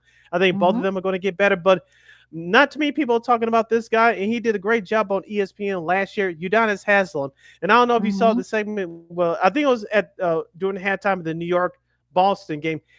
Amazon had this LED court, that's Mm-hmm. LED LED court, where it's almost like when Mm-hmm. coaches draw up the plays and it had these little X's and circles. They did it almost virtually, and I Yep. thought it was a great segment. I don't know if you saw that or saw Yeah, I highlights of that. I did. thought that was very, very good. So I know a couple of critics on Twitter X said ESPN, you better watch out. You better improve your coverage, Mm-hmm. which I agree. But Yeah. I think Amazon Prime, they still got a few. This is their first time doing this, so they got a little kinks, like you said, here and there to straighten out. But I think that crew eventually is going to be real good. I'm not saying they're going to be better than inside the NBA crew with Kenny and Charles and them, but give it some time. I think that they have potential to do great things. That's just me. Even though it's just one broadcast, I really like what they did. Yeah, from what I saw from Haslam last season when he was doing stuff for ESPN, I thought he was really good. I'm a little shocked that they didn't offer him a contract for both their pro and college coverage. He was a stand over at Florida, went to the Final Four at Florida, but yeah, I think that definitely, like I said, I think that there are definitely some kinks there to work out, but they're definitely they're definitely on their way. So yeah, I like Dirk Nowitzki. We know he has a great personality. I'm not worried about him. They did have a little thing where they were doing the whole soccer thing. Of course, Nash was able to hold it on for about over a minute, but Yeah. and Dirk was there too because he's from Germany. But yeah, it was a really solid broadcast, and the broadcast was actually good as well. So like I said, they'll get better as time goes on. And as we mentioned before, our Chicago's very own Cassidy Hubbard, she'll be the main sideline reporter for the top broadcast team for Amazon Prime. That's Iron Eagle and Stanford Gundy. Both of them sounded great during the Knicks and Celtics game. And of course, in the second game, you had Chicago. Both of these Chicago icons, Candace Parker and Dwayne Wade, calling the Lakers Timberwolves game with Kevin Harlan for the second team. And Chris Haynes, aka the Chocolate Brothers, over there now, Amazon Prime. He was part of their in studio coverage as well. So the NBA, Amazon has paid a lot of money into this. You're going to be dealing with them for the next 11 years. Don't forget too, we didn't mention this last Monday on our NBA preview show, but 6 out of the 11 years that this new TV deal, Amazon will be an exclusive home to a conference final. Conference final, yep. So yeah, that's something they're gonna have to figure out with that one. Going to schedule for this week. Tonight you got Cleveland and Detroit. These games are going to be on Peacock. So at 6:00. So it's the first game of that Peacock doubleheader. Orlando and Philadelphia at 6. You got Atlanta and Chicago. We talked about that earlier at 7 at the UC. Brooklyn and Houston. We'll see. CHSN for locals. Yep. And Brooklyn and Houston. We'll see if Houston can get their first win. Boston and the Pelicans. Toronto and San Antonio, OKC and Dallas. I don't know why that game is on television somewhere, but I digress. Phoenix and Utah. The second game, that Peacock doubleheader, will be Denver and Minnesota. That should be a fun one. AE or not, we'll see if Anthony is going to be out there tonight. I doubt it. Memphis and Golden State at 9, and also Portland and the Lakers. Yeah, maybe Portland can steal and win now with Luka being out of the lineup. We'll see what happens with that. Tomorrow, Tuesday, October 28th. This is the debut of the NBA on NBC Coast to Coast for Tuesday. So for those of you on the East Coast, including here in Chicago, you'll get to see the New York Knicks and the Milwaukee Bucks at 7 o'clock. For those of you on the West Coast, you're able to watch this game at 10 p.m. Central Standard Time, but 8 o'clock on the West Coast. That's the Clippers and the Warriors. As we say in the business, check your local listings for game and time in your area. The rest of the games slated for Tuesday, Philadelphia at Washington, Charlotte at Miami, and Sacramento at OKC. That's the Oklahoma City Thunder. Wednesday, of course, the doubleheader for ESPN got Cleveland and Boston at 6. Before that, you got Houston and Toronto, Orlando and Detroit, Atlanta and Brooklyn. The return of DeMar and Zach as their Kings come to Chicago. That should be a fun one at the UC. Indiana and Dallas, New Orleans and Denver, Portland and Utah. And the second game, the ESPN doubleheader. You got the Lakers and the T-Wolves. I'm sure ESPN wish they could have flexed that game. And Memphis and Phoenix to finish out for Wednesday. All right, your schedule for Thursday. It looks like this. The Orlando will visit Charlotte. Your NBA TV game of the night will feature the Golden State Warriors at the Milwaukee Bucks. The rest of the Thursday schedule looks like this. Washington will visit OKC. That's Oklahoma City Thunder. And the Miami Heat will face off against the San Antonio Spurs. The rematch of the 2013-14 NBA Finals. And that's your schedule for this week in the NBA. That should be a fun one too. I wonder if they're gonna do the whole the whole thing, showing highlights and stuff. That should be hilarious. Yeah, Ray Allen all over again. Yeah, pretty much. All right, you listen to Second City Sports on Sports Zone Chicago. LaKeena here with you here on this Monday afternoon. We got to review the first two games of the 2025 Fall Classic between the Toronto Blue Jays and the Los Angeles Dodgers. Game 3 will take place tonight as the scene shifts to La La Land. And we got to recap the weeknight action in college football. And time permitting, yours surely will take a trip down memory lane for Old School TV Monday. I think if you know what I'm talking about, if you get a sense of, you may be right. If you don't, stay tuned. That and a whole lot more. She's stick and stay right here on Second City Sports on this Monday extravaganza on Sports Zone Chicago. Hey, it's your boy, the Superback, Sean Sierra, and be sure to follow Sports Zone Chicago on all social media platforms on Facebook, Instagram, and our Roku channel. You can find us at Sports Zone Chicago, and on Twitter, we are at Sports Zone Shy. Also, be sure to download our mobile app so you can take Sports Zone Chicago with you on the go.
Got it done here.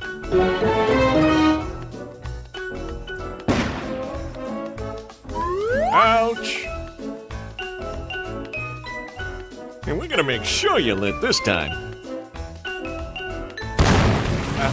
Ouch!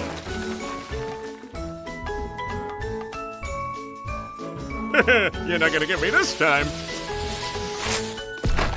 Ow, Manny! Whoops!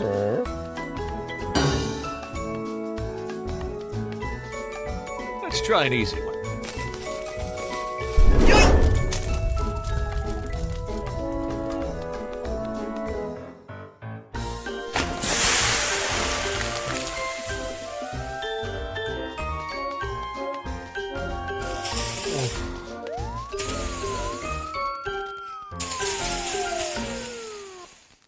Every day, we take steps to keep the people we love safe, but some health risks are easy to miss. Ticks hiding in the yard can spread germs, like the ones that cause Lyme disease. Mice searching for food can spread bacteria that makes us sick. Mosquitoes lay eggs in standing water and can spread West Nile virus and more. Cockroaches are drawn to water in the home, leaving behind allergens that can trigger asthma attacks. common pests can threaten our health. Learn how to protect your family at pestworld.org.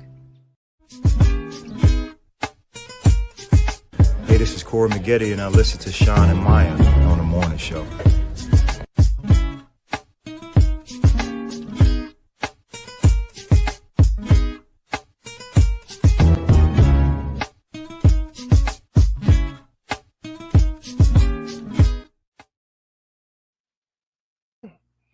We have some breaking news from the world of the NBA coming up in just a second, but first, welcome back to Sports Zone Chicago's Second City Sports on this Monday Extravaganza edition. I'm Sid, that's LaKeena. You can follow yours truly on the Twitter, X, and the IG at SidKid80. Once again, it's SidKid80. That's SIDKID80. That's SIDKID80. You can follow my King McGee on the Twitter, X, and again IG. If you have any questions or comments for us as we preview tonight's Game 3 of the World Series between the Toronto... Well, I almost had a brain fart. I had a brain fart there. As we preview, in this half hour, we'll preview Game 3 of tonight's World Series game between the Toronto Blue Jays and the Los Angeles Dodgers. And we'll recap Week 9's college football action and a whole lot more to wrap up the show. And yours surely will go down memory lane to end the show. You can definitely hit us up at Sports Zone Chicago's Facebook page or at Sports Zone Chicago on YouTube. Type in those questions and comments in the comment section. LaKeena will get the up of the screen for you. Yeah, that breaking news we were talking about. Anthony Edwards looks like he's going to miss 2 weeks with that right hamstring strain. This is according to Charnia, of course, over at ESPN. So yeah, we talked about that. You know, he aggravated it during the first a few minutes of that game against Indiana yesterday, and now he's going to miss 2 weeks, and yeah, we'll see how the T-Wolves can hold down the fort. I mean, we've seen them do it before, but this is going to be we've seen them do it before, so we'll see what they can do here. He's going to be gone for 2 weeks. You know, hamstring injuries are pretty tricky, so we'll see. Yep. And speaking of the NBA and the Western Conference, other breaking news that took place earlier today, the Dallas Mavericks have announced that they'll retire jersey number 24 of Chicago's very own Mark Aguirre. That's why he played for he was the Dallas Mavericks' first ever draft pick in 1981.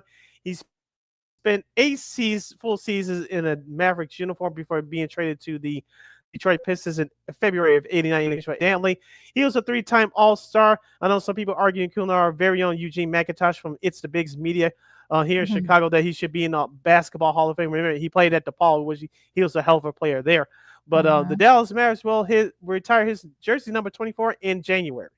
Yeah, unfortunately, he was definitely one of those guys. Of course, people will remember that he, of course, played at DePaul. He was a standout there. One of Ray Meyer's first big recruits during the late 70s, early 80s, and it'll be interesting to see. I know he's still around that program as well. I know in the last couple of years, especially since they've changed hands, Chris Holtman.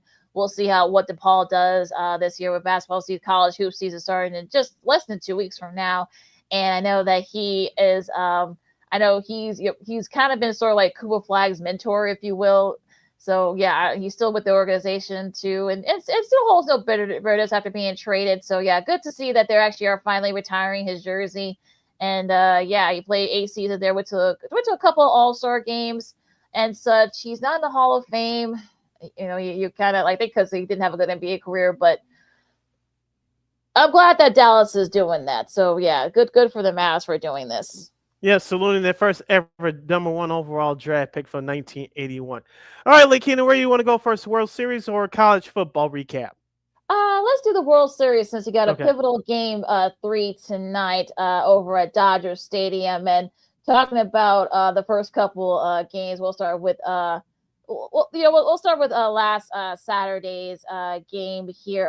Yamamoto was just pure dominance. Only 4 hits, 8 strikeouts. I think this is only like the 3rd time that someone has pitched a complete game in the World Series, and it's kind of interesting because Gossman had a solid showing as well, but it was the bats for the Dodgers that kind of broke the mold there as well. And but the Dodgers bullpen, they needed that break, and boy, did they get that break thanks to Yamamoto. But it was really the bats that really kind of set the tone there. Max Muncy hit the go-ahead home run, and and Will Smith, not that Will Smith, but this Will Smith had 3 RBIs, had 3 RBIs in that game last Saturday, so that definitely set the tone there. Yeah, we talk about the big stars like Shohei Ohtani, Freddie Freeman, and Mookie Betts that had to step up. It was the other guys you mentioned, the supporting cast with Will Smith and Max Muncy, who's been there for a long time, stepping up and coming through for the Dodgers. But Yamamoto's performance, as you mentioned, I thought it was outstanding. His breaking ball, especially his knuckle curveball, was excellent, placing him buckling down, especially the left-handed hitters, and it was placing his strike zone just perfectly for those Toronto hitters to swing and miss. And only throwing 105 pitches, so I'm talking about Yamamoto, he should be fresh for his next start whenever it is, because we both said that this series can and will go long. So hopefully, if you're a Dodgers fan, you want this series to be over shortly. But I think Toronto will respond since they're in LA for the next 3 days. So I think that it was a great performance by Yamamoto. The Dodgers desperately needed that game after being blown out by 11-4 last Friday in Game 1. Like you said, the Dodgers bullpen desperately needed that break. Yamamoto, Dave Roberts trusts him to go past 6 innings. One of the few pitchers that actually does that in today's game. Go figure. But it was an outstanding performance, and Toronto was just caught off guard. Yeah, speaking of that game on Friday, it was really like the back end guys for Toronto. I know Varsho had a home run. Jimenez had a couple RBIs. Barker had a home run, had a grand slam. Actually, it's only the I think the first or second time that there's been a grand slam in the World Series, which you would think about it, that like really there has been that many grand slams in the World Series, but I digress. So yeah, so it was really the bats for Toronto that set the tone there on Friday. Now we'll be interested to see what happens tonight. You got Max Scherzer against Tyler Glass now, and I think this is really going to be interesting to see how all this sort of like plays out, because we know both these pitchers can pitch well, especially in the fall classic. So I'm wondering, is it going to be the bats that are definitely going to have to set the tone, or will it be the pitching that kind of like gets to be the real story here? I'm interested what Tyler Glass and how he performs tonight. I know he has a 0.68 ERA so far in these playoffs with no record, but he's pitched 13 innings so far in his couple of starts. I know he's been injury prone the last 2 years ever since he's been in the Dodgers uniform, but we saw him in his Tampa days, and we saw glimpses of it in the last couple of years in the Dodgers uniform. When he's healthy, he can pitch like one of the top 5, top 10 pitchers in all of baseball. So let's see how will Dave Roberts play this, because Toronto, as we mentioned, they have a dangerous lineup on the other side, thanks to Yamamoto for shutting him down to get the important road win in Game 2. But I'm interested to see how Tyler Glass now will attack these Toronto's hitters early. On the flip side for Toronto, Max Scherzer, we all know that he's a workhorse. So yes, he's been injured the last few years, but he's still got some miles left in that tank, and we'll see how their Schneider, their manager, uses him as well. Will you let him go past 5-6 innings? It depends on his pitch count, what the scoreboard is. So I'm not going to say we're going to see both quality starts from both pitchers tonight, but whichever starting pitcher gives the best quality start, in my opinion, I think is that his team is going to win that ball game tonight. Yeah, it's going to be interesting though to see what happens here. Now, incidentally, I guess 60 is like 60 or 67%, something like that. That when the series is tied, whoever wins Game 3 ends up winning the whole thing. So this is definitely, you don't want to say this is pivotal, but yeah, it kind of is, because it sort of like sets the tone. What might, not always, but what might happen in the rest of that World Series. So I think if you're the Blue Jays, you want to get the Dodgers fans out of it, and I think that's going to be the thing, because like you said, next 3, from tonight through Wednesday night, will be in Los Angeles. So yeah, will someone be clinching, or will it be tied at 2-2 going into that Game 5? It's definitely going to be important to see. These 3 games are going to be very important to see what the tone is for the rest of the series. Yeah, and for Toronto, as I mentioned, getting shut down by Yamamoto last Saturday, it's important for them to get their confidence back, be aggressive early, be selective with their pitches, and let's not chasing after bad breaker balls. They did that, as I mentioned, last Saturday, and it also, as we said at this time every year, great pitching beats great hitting. So Toronto, we'll see how they play this facing Tyler Glass now tonight. What's going to be their game plan? Will they attack him if he throws a fastball in the first couple of pitches?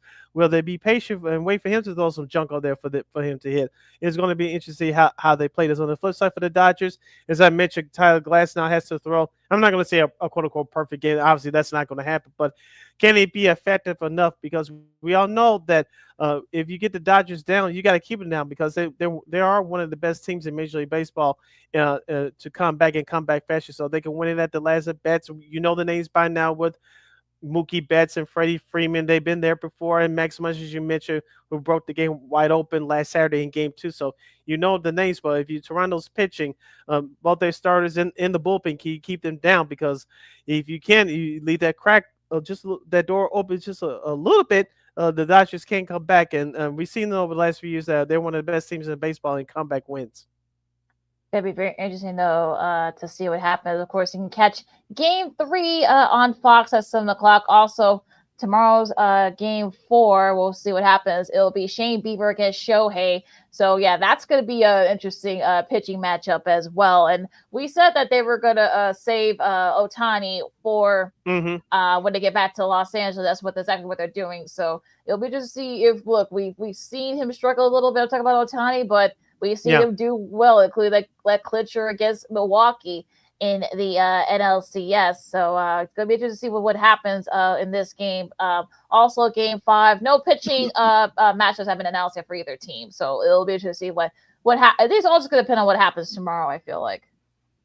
I think in Toronto, despite what happens tonight with them, and I think I said this last week, if Shohei Ohtani pitches twice in this series, if Toronto can get them both times on one time, I think they'll win this series, especially like you said, what Ohtani did in that clinching Game 5 against the Milwaukee Brewers last week. So we'll see what happens with that. But if Toronto can beat Ohtani tomorrow, or if you're a Dodgers fan, heaven forbid it gets to a Game 6 or 7 back in Canada, if Toronto beats Ohtani once, I think they have this series. So we'll see what happens.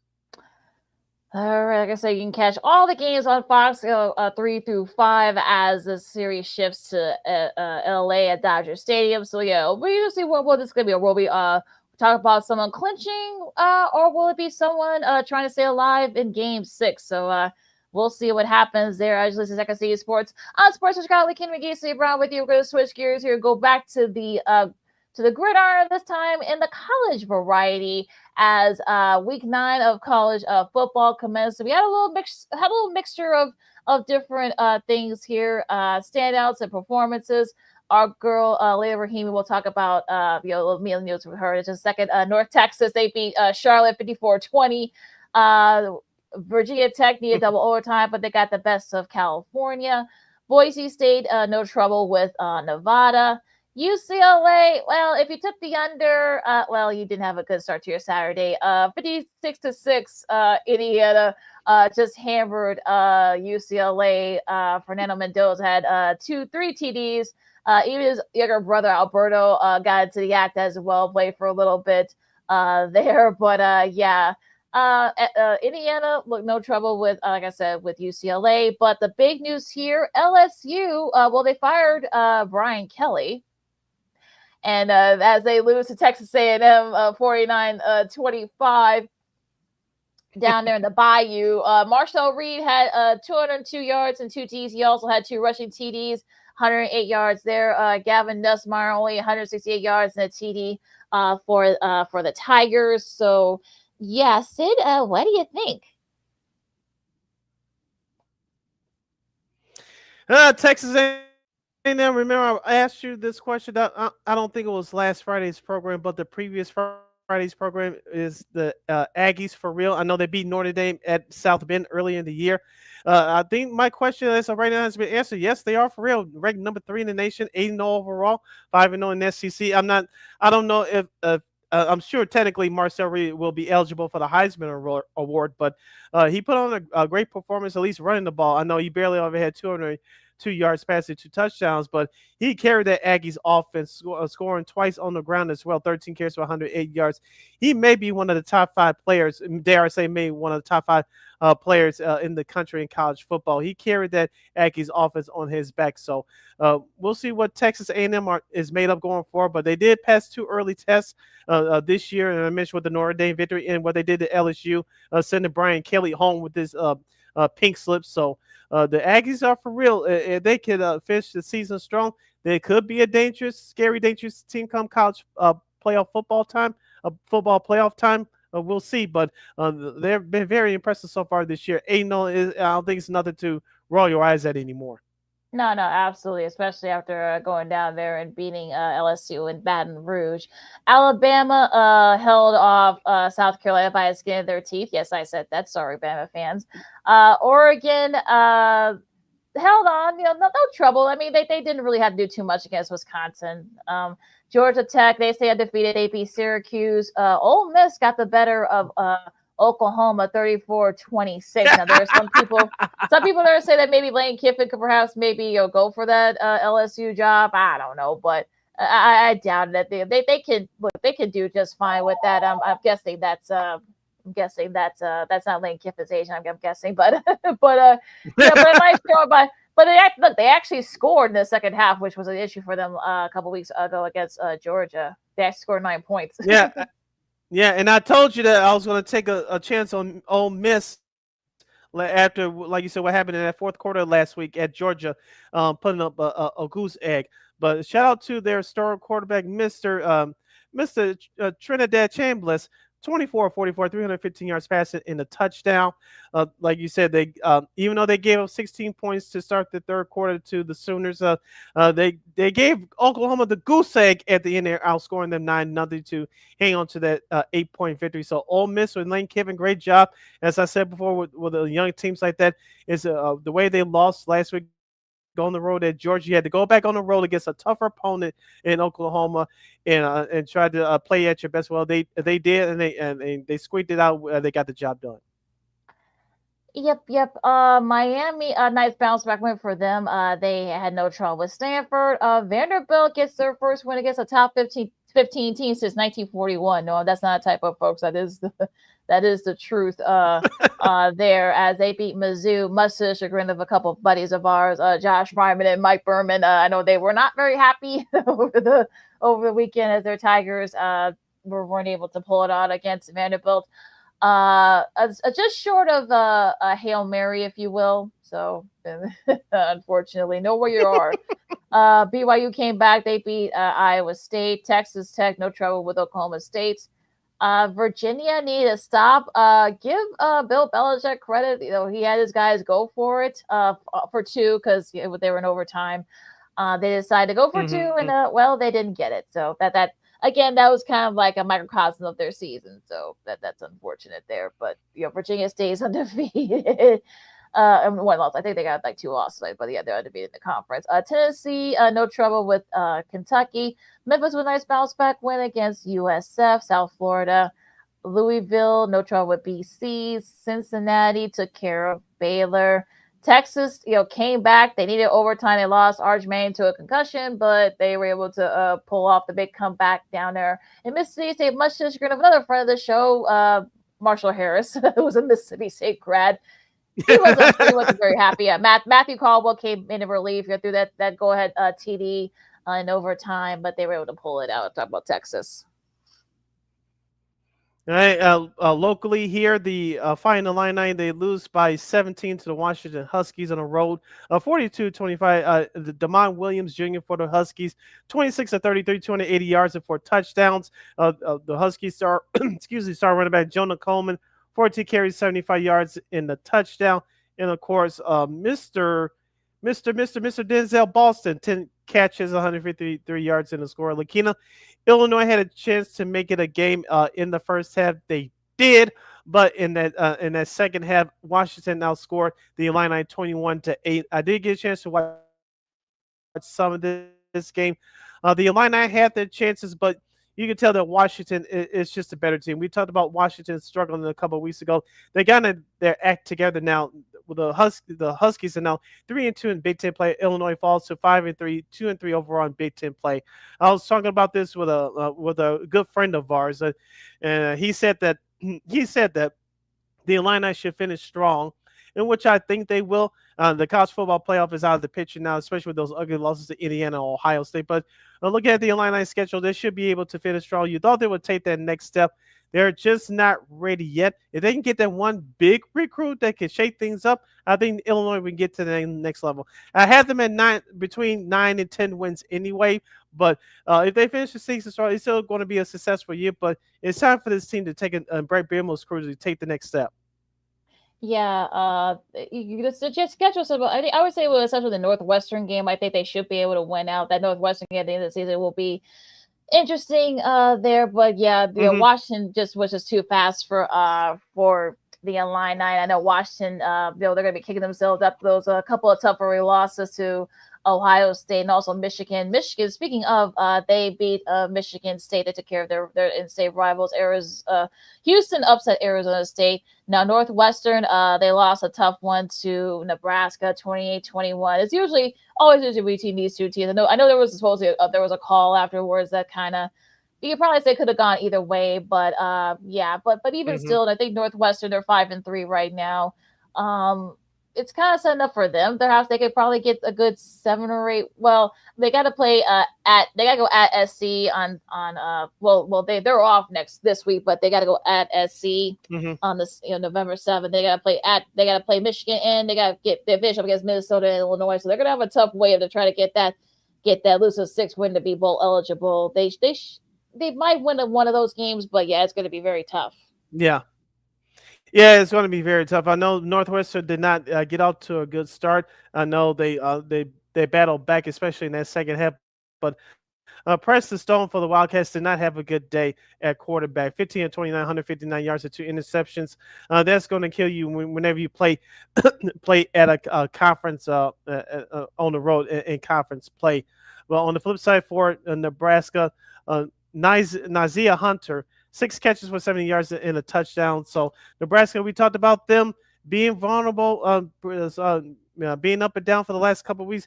They survive a Northwestern comeback, hanging on to a 28-21 victory. Nebraska improves to 6-2 overall. Obviously, they're bowl eligible. Northwestern, they're 5-3. I think Northwestern can squeeze out at least one more victory. I said they can finish around 500 or so and to get a decent bowl game. So both teams are still in good position to get a go bowl game. But Nebraska overall was the better team, even though they almost blew it. They barely hung on for a 7-point win. What happened to your buddy PJ Fleck? They got throttled. Minnesota got throttled by Iowa. Like, what happened? But yeah, I mean, Iowa is interesting because they got a tough schedule. They finish up. They finish up at Oregon and USC, and also they got Nebraska too on that Saturday after Thanksgiving. So they got a tough go at it. Now Minnesota, on the other hand, they actually have. I don't want to say they have an easy schedule, but they've got a better shot. Perhaps they got Michigan State this weekend. They should be able to take care of them. Then they got Oregon. That's going to be a tough one out there. And then of course they go at Northwestern and finish up Wisconsin. So they could they're 5-3 right now. So they could win a couple more to get a better bowl game, put themselves in better positioning. But yeah, if you're PJ Fleck, you just gotta wash that loss off and just go about your business. Yeah, and we'll see how they respond after losing by 38 points on the road. And so, like you said, with the rest of their schedule, if they finish at 500, that puts them at 7-5 to get a decent ball game. But the key is that they can still win those victories, which they're not favored in. Maybe they can sneak into a better bowl game. But we'll see what happens if we finish up the last month of the regular season. All right. Wazoo took care of Toledo, Pittsburgh. They beat NC State, Northern Illinois. No trouble with Ball State. This is their last year in the MAC, by the way. TCU and West Virginia, they pulled away there. Colorado State beat Wyoming, and Utah just hammered Colorado. I turned this game off. Easy to say after the Dampier scored that first TD. I was like, yeah, I'm out. Look, it was 17-0 by the first quarter. Yeah, I know. Yeah, and they didn't even have that period. They had Bird Ficklin, that's his name. I'm not making that name up, but he had 140 yards, 2 TDs, and also 151 rushing yards to the TD. So he was the guy that was. I know Dampier was out, but yeah, it was kind of his show. Basically, but yeah, he's only a freshman, by the way, folks. He's only like 18 or 19 from Oklahoma. I don't know how Brett Venables missed out on this guy, but again, I digress. But yeah, it was basically his show, his first career start, and boy, did he make the best of it. And yeah, so I was out after the first quarter.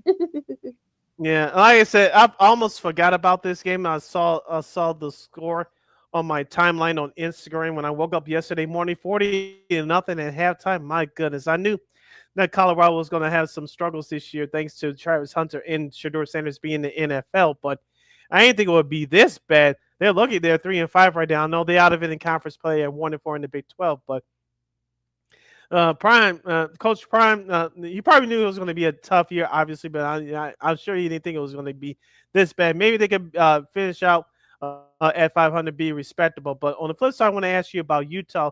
Do you think it's time for us to take them seriously to be a big threat in the Big 12? They're 6-2 overall, but 3-2 in conference play. Do you think they can finish the season strong? I think they can. I mean, Utah. I mean, they're I think Dampier, being out. I think that didn't help them. Now they do play Cincinnati Saturday, so that's gonna be a tough one for them. Then they finish up with Baylor, Kansas State, and Kansas in that order. So yeah, they could perhaps maybe sneak in there. I don't think they'll be in the Big 12 title game, but look, a lot has to happen ahead of them. But they could definitely get a good bowl game out of it. And I want to go back to Vanderbilt. Is it time like yours? Okay, they made some noise by upsetting Alabama last year at home, but they're 7-1 right now, 3-1 in SEC for this season. You mentioned they beat Mizzou by 7. Is it time for us to take them seriously and be a serious threat for the college football playoff? Well, they play Texas on Saturday, and we'll see where Arch Manning is. They also finish up against Tennessee, so that's going to be a tough one. Also, Auburn, that's not going to be easy. So, yeah, I mean, look, they're 7-1 right now. They're 5th in the SEC because of all the stuff that's kind of right now around that conference. They're 5th behind your A&Ms, your Alabamas, Georgias, and Ole Miss. So a lot has to happen in front of them.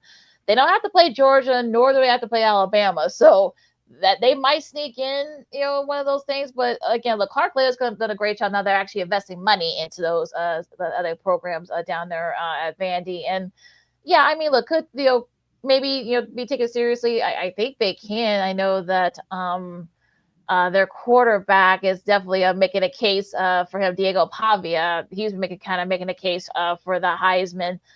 For Vandy, he has 15 TDs and 5 interceptions, just under 1,700 passing yards so far this year. He might get into New York. I don't know if he'll win it if it gets said. Look, there's a lot of college football left. We're only like just over halfway through the season now, and it's really going to be these next week. We're going into November, so this is these next weeks are going to be really telling on who's going to be those contenders for both the playoffs and for the Heisman. So it's really these next weeks are going to be very pivotal there. Yeah, I'll ask you about the Heisman on Friday because I haven't asked you about who's your top 5 Heisman candidates yet. I'll give you that's your homework assignment for Friday. Who's your top 5 for the Heisman Trophy? I know unless I'm missing something, the Heisman Trophy hasn't been talked about a lot this year. I know we got a few minutes left, but one more question about CFB before we head out and going to my / memory bank for Old School TV Monday. Carson Beck only 189 yards passing a touchdown. Do you think the Hurricanes are back, or do you need to see more? I think I need to see more. Like I said, they were able to. Sorry to Frank Wright. I know so far it doesn't look like Andrew Luck's doing him any favors over there at Stanford. I mean, that was Carson Carson Beck's one of those guys where look, we saw the bad one, but look, that Louisville defense is still pretty good. They still got an outside shot of getting to the playoffs. Their schedule actually looks decent. I know SMU, that's going to be a tough one. They got down there in Dallas. That's just outside Dallas this weekend. Then they got to play Syracuse, NC State, Virginia Tech, and Pitt. they should be able to. They'll be favored in all 5 of these games. They should be able to take care of business, and whoever they play in the ACC title game, whether it's Virginia or Louisville or maybe even Pitt to some extent, so that Pitt game is going to be very pivotal. And so yeah, that's really going to be the key here for me. I think as long as they don't look ahead and don't get caught with their pants down, they could definitely be back there at the top, I think. All right, and we'll preview the biggest matchups in Week 10 for college football on our next show coming up on Friday. You're listening to Second City Sports on Sports Zone Chicago. See LaKeena here with you. Before we close it out with a special look back for Old School TV Monday, LaKeena, real quick in hockey, the Chicago Blackhawks, they were up 2-0. They gave up 2 goals. That second period was ugly. Soderstrom, their backup goalie, did not have a good game last night. The LA Kings, we knew coming into the game they were a better team. Again, I got a chance to watch some of that last night. The second period was what did the Hawks in. They lost 4-2.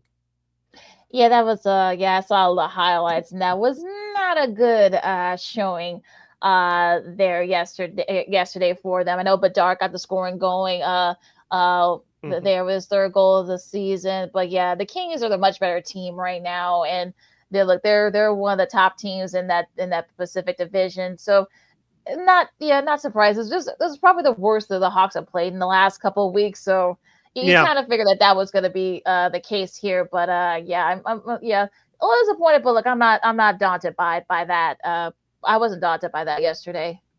Yeah, you saw a lot of mistakes. The defensemen were playing out of position. I know Soderstrom gave up a bad goal there and then, to start that second period.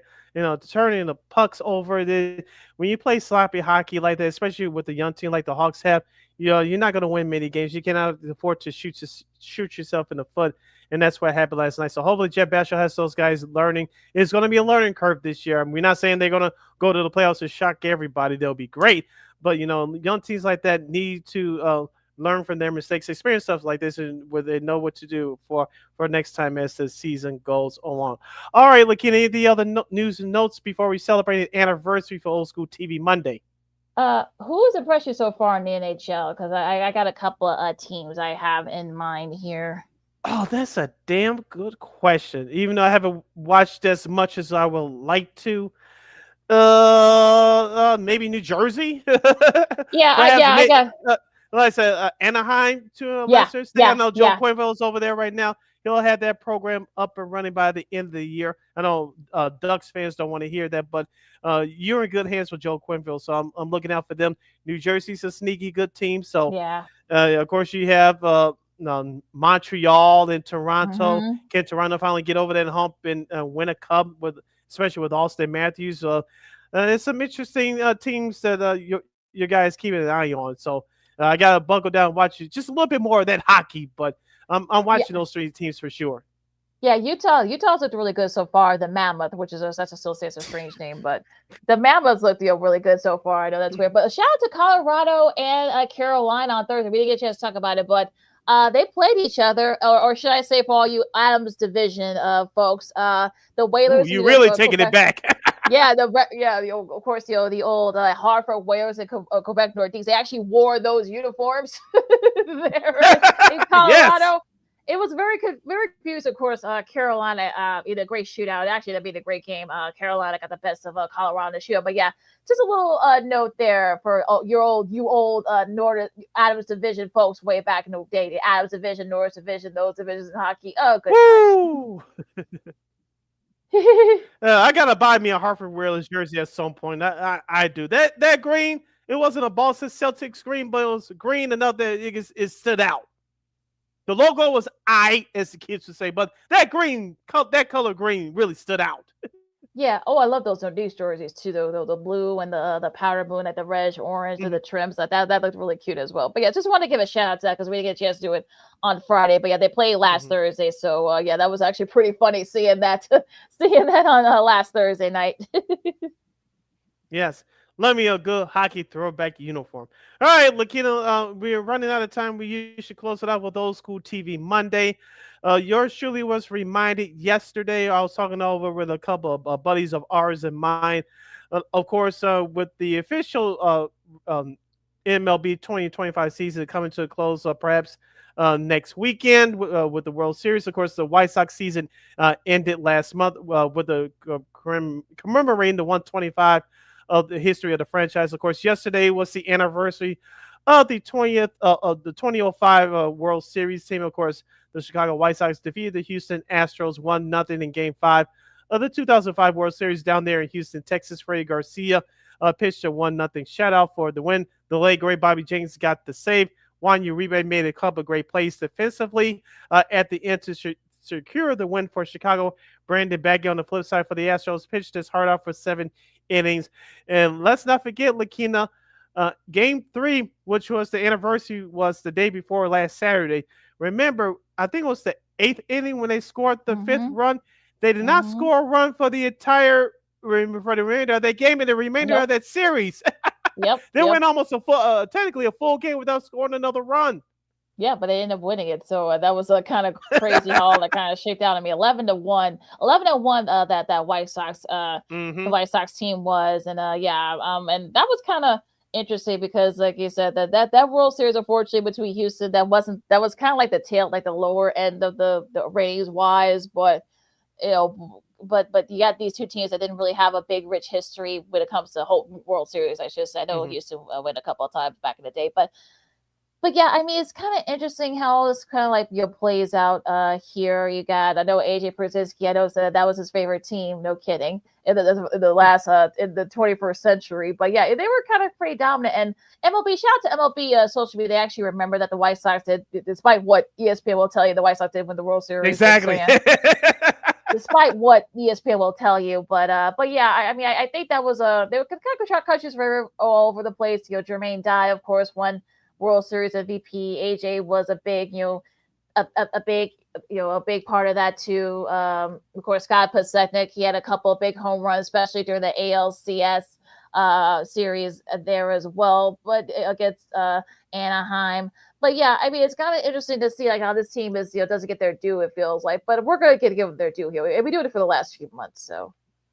Yeah, in that World Series, each of those all those 4 games, Houston could have won those games. That's how competitive that series was. Because on the flip side, for the Astros, it was the first World Series for Jeff Bagwell and Craig Biggio, longtime Astros players. And of course, games 1 and 2, it was very competitive. You thought Houston was going to steal Game 2 out of Sox Park. It didn't happen, thanks to Scott presenting this game-winning home runs you mentioned in Game 2. In Game 2, of course, Game 3 was the marathon. Thank you, Jeff Blount, for that home run in the 14th inning. And of course, Mark Burley, the story was that he was drunk. Technically, he had to come in and get the save in Game 3. And of course, Game 4, as I mentioned, Freddie Garcia, 7 innings of shutout ball. The late great Bobby Jenkins got the save for the out. You're welcome, ESPN, for that. Not just he's on the roster BS, but that White Sox team in 05, they were very dominant. Of course, we talked about 4 complete games by Mark Burley, Jose Contreras, Freddie Garcia, and John Garley in the previous series against the Anaheim Angels. They'll never be done again. So we talked about Yamamoto's performance from Game 2 earlier in the show. When you see a starting pitcher go full 9 innings, tip your cap, because unfortunately with the specialization of baseball, does, in my opinion, got out of hand over the last 25, 30 years. You'll never see that in baseball again. Yeah, that was the in the playoffs ever, but definitely in the playoffs for starting pitchers pitching 9 full innings. You'll never see that again, at least not anytime soon. Yeah, I mean, Yamamoto was pitched a complete game on Saturday. I think that was huge because it kind of like you said, that's only like the second time that a pitcher has pitched a complete game, shutout in a World Series. That's why it's rare. You're not going to see that anymore. So. That was very interesting to see what happens with that one. But yeah, but that team I think was really special, and I know they are that team. They talked about it. They came in for a big celebration. Unfortunately, we'll see if this group of White Sox can capture that magic. We'll see what they do during the off season. But yeah, that team is still very special. And of course, next year will be the 10-year anniversary of the Cubs winning the World Series. So back-to-back anniversaries of World Series for a Chicago team. So hopefully it won't take this long for both teams to win another one. Real quick before we cut out, and I know we are we're really up against it. Real quick, I know the White Sox had to go all in this year. 1, because of the team, this current team wasn't very good, and number 2, it was 125. Do you think the Cubs organization will quote unquote go all in with it, even though they lost in the playoffs to Milwaukee? This team won 92 games to get in. Do you think this organization even though they haven't won a World Series since 2016. Do you think this Cubs organization will go all in with the celebrations of that 2016 team next year, like the White Sox did this year?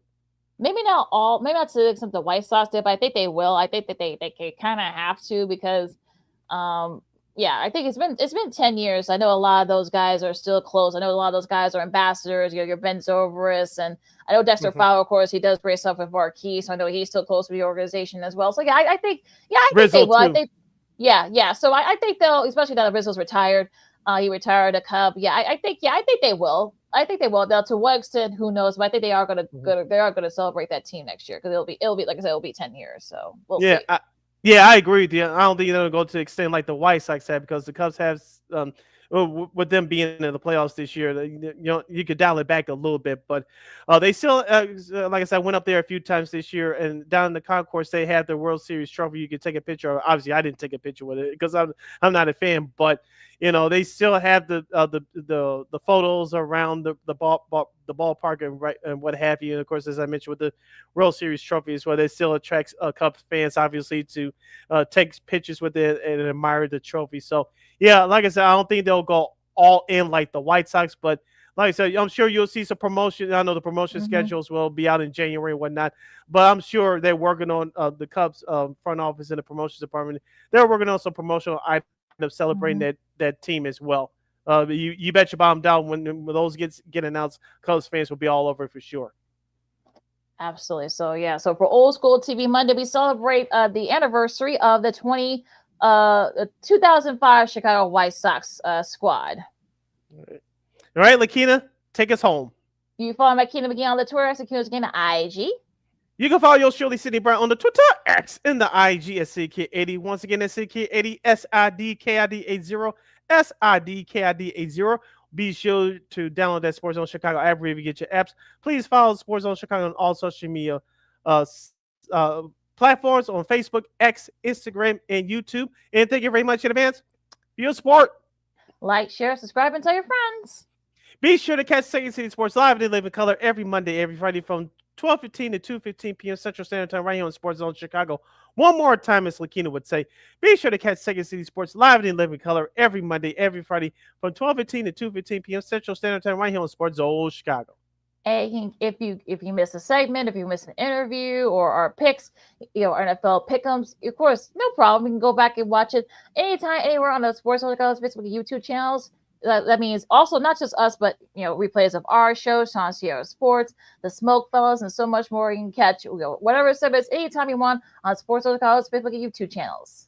And we will provide.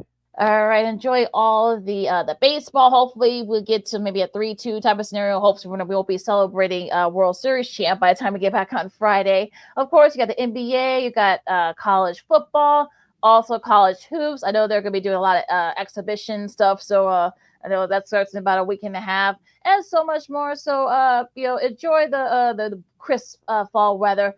For Sid, I'm LaKeena with Second City Sports on Sports Chicago. We'll see you guys on Friday. Holla!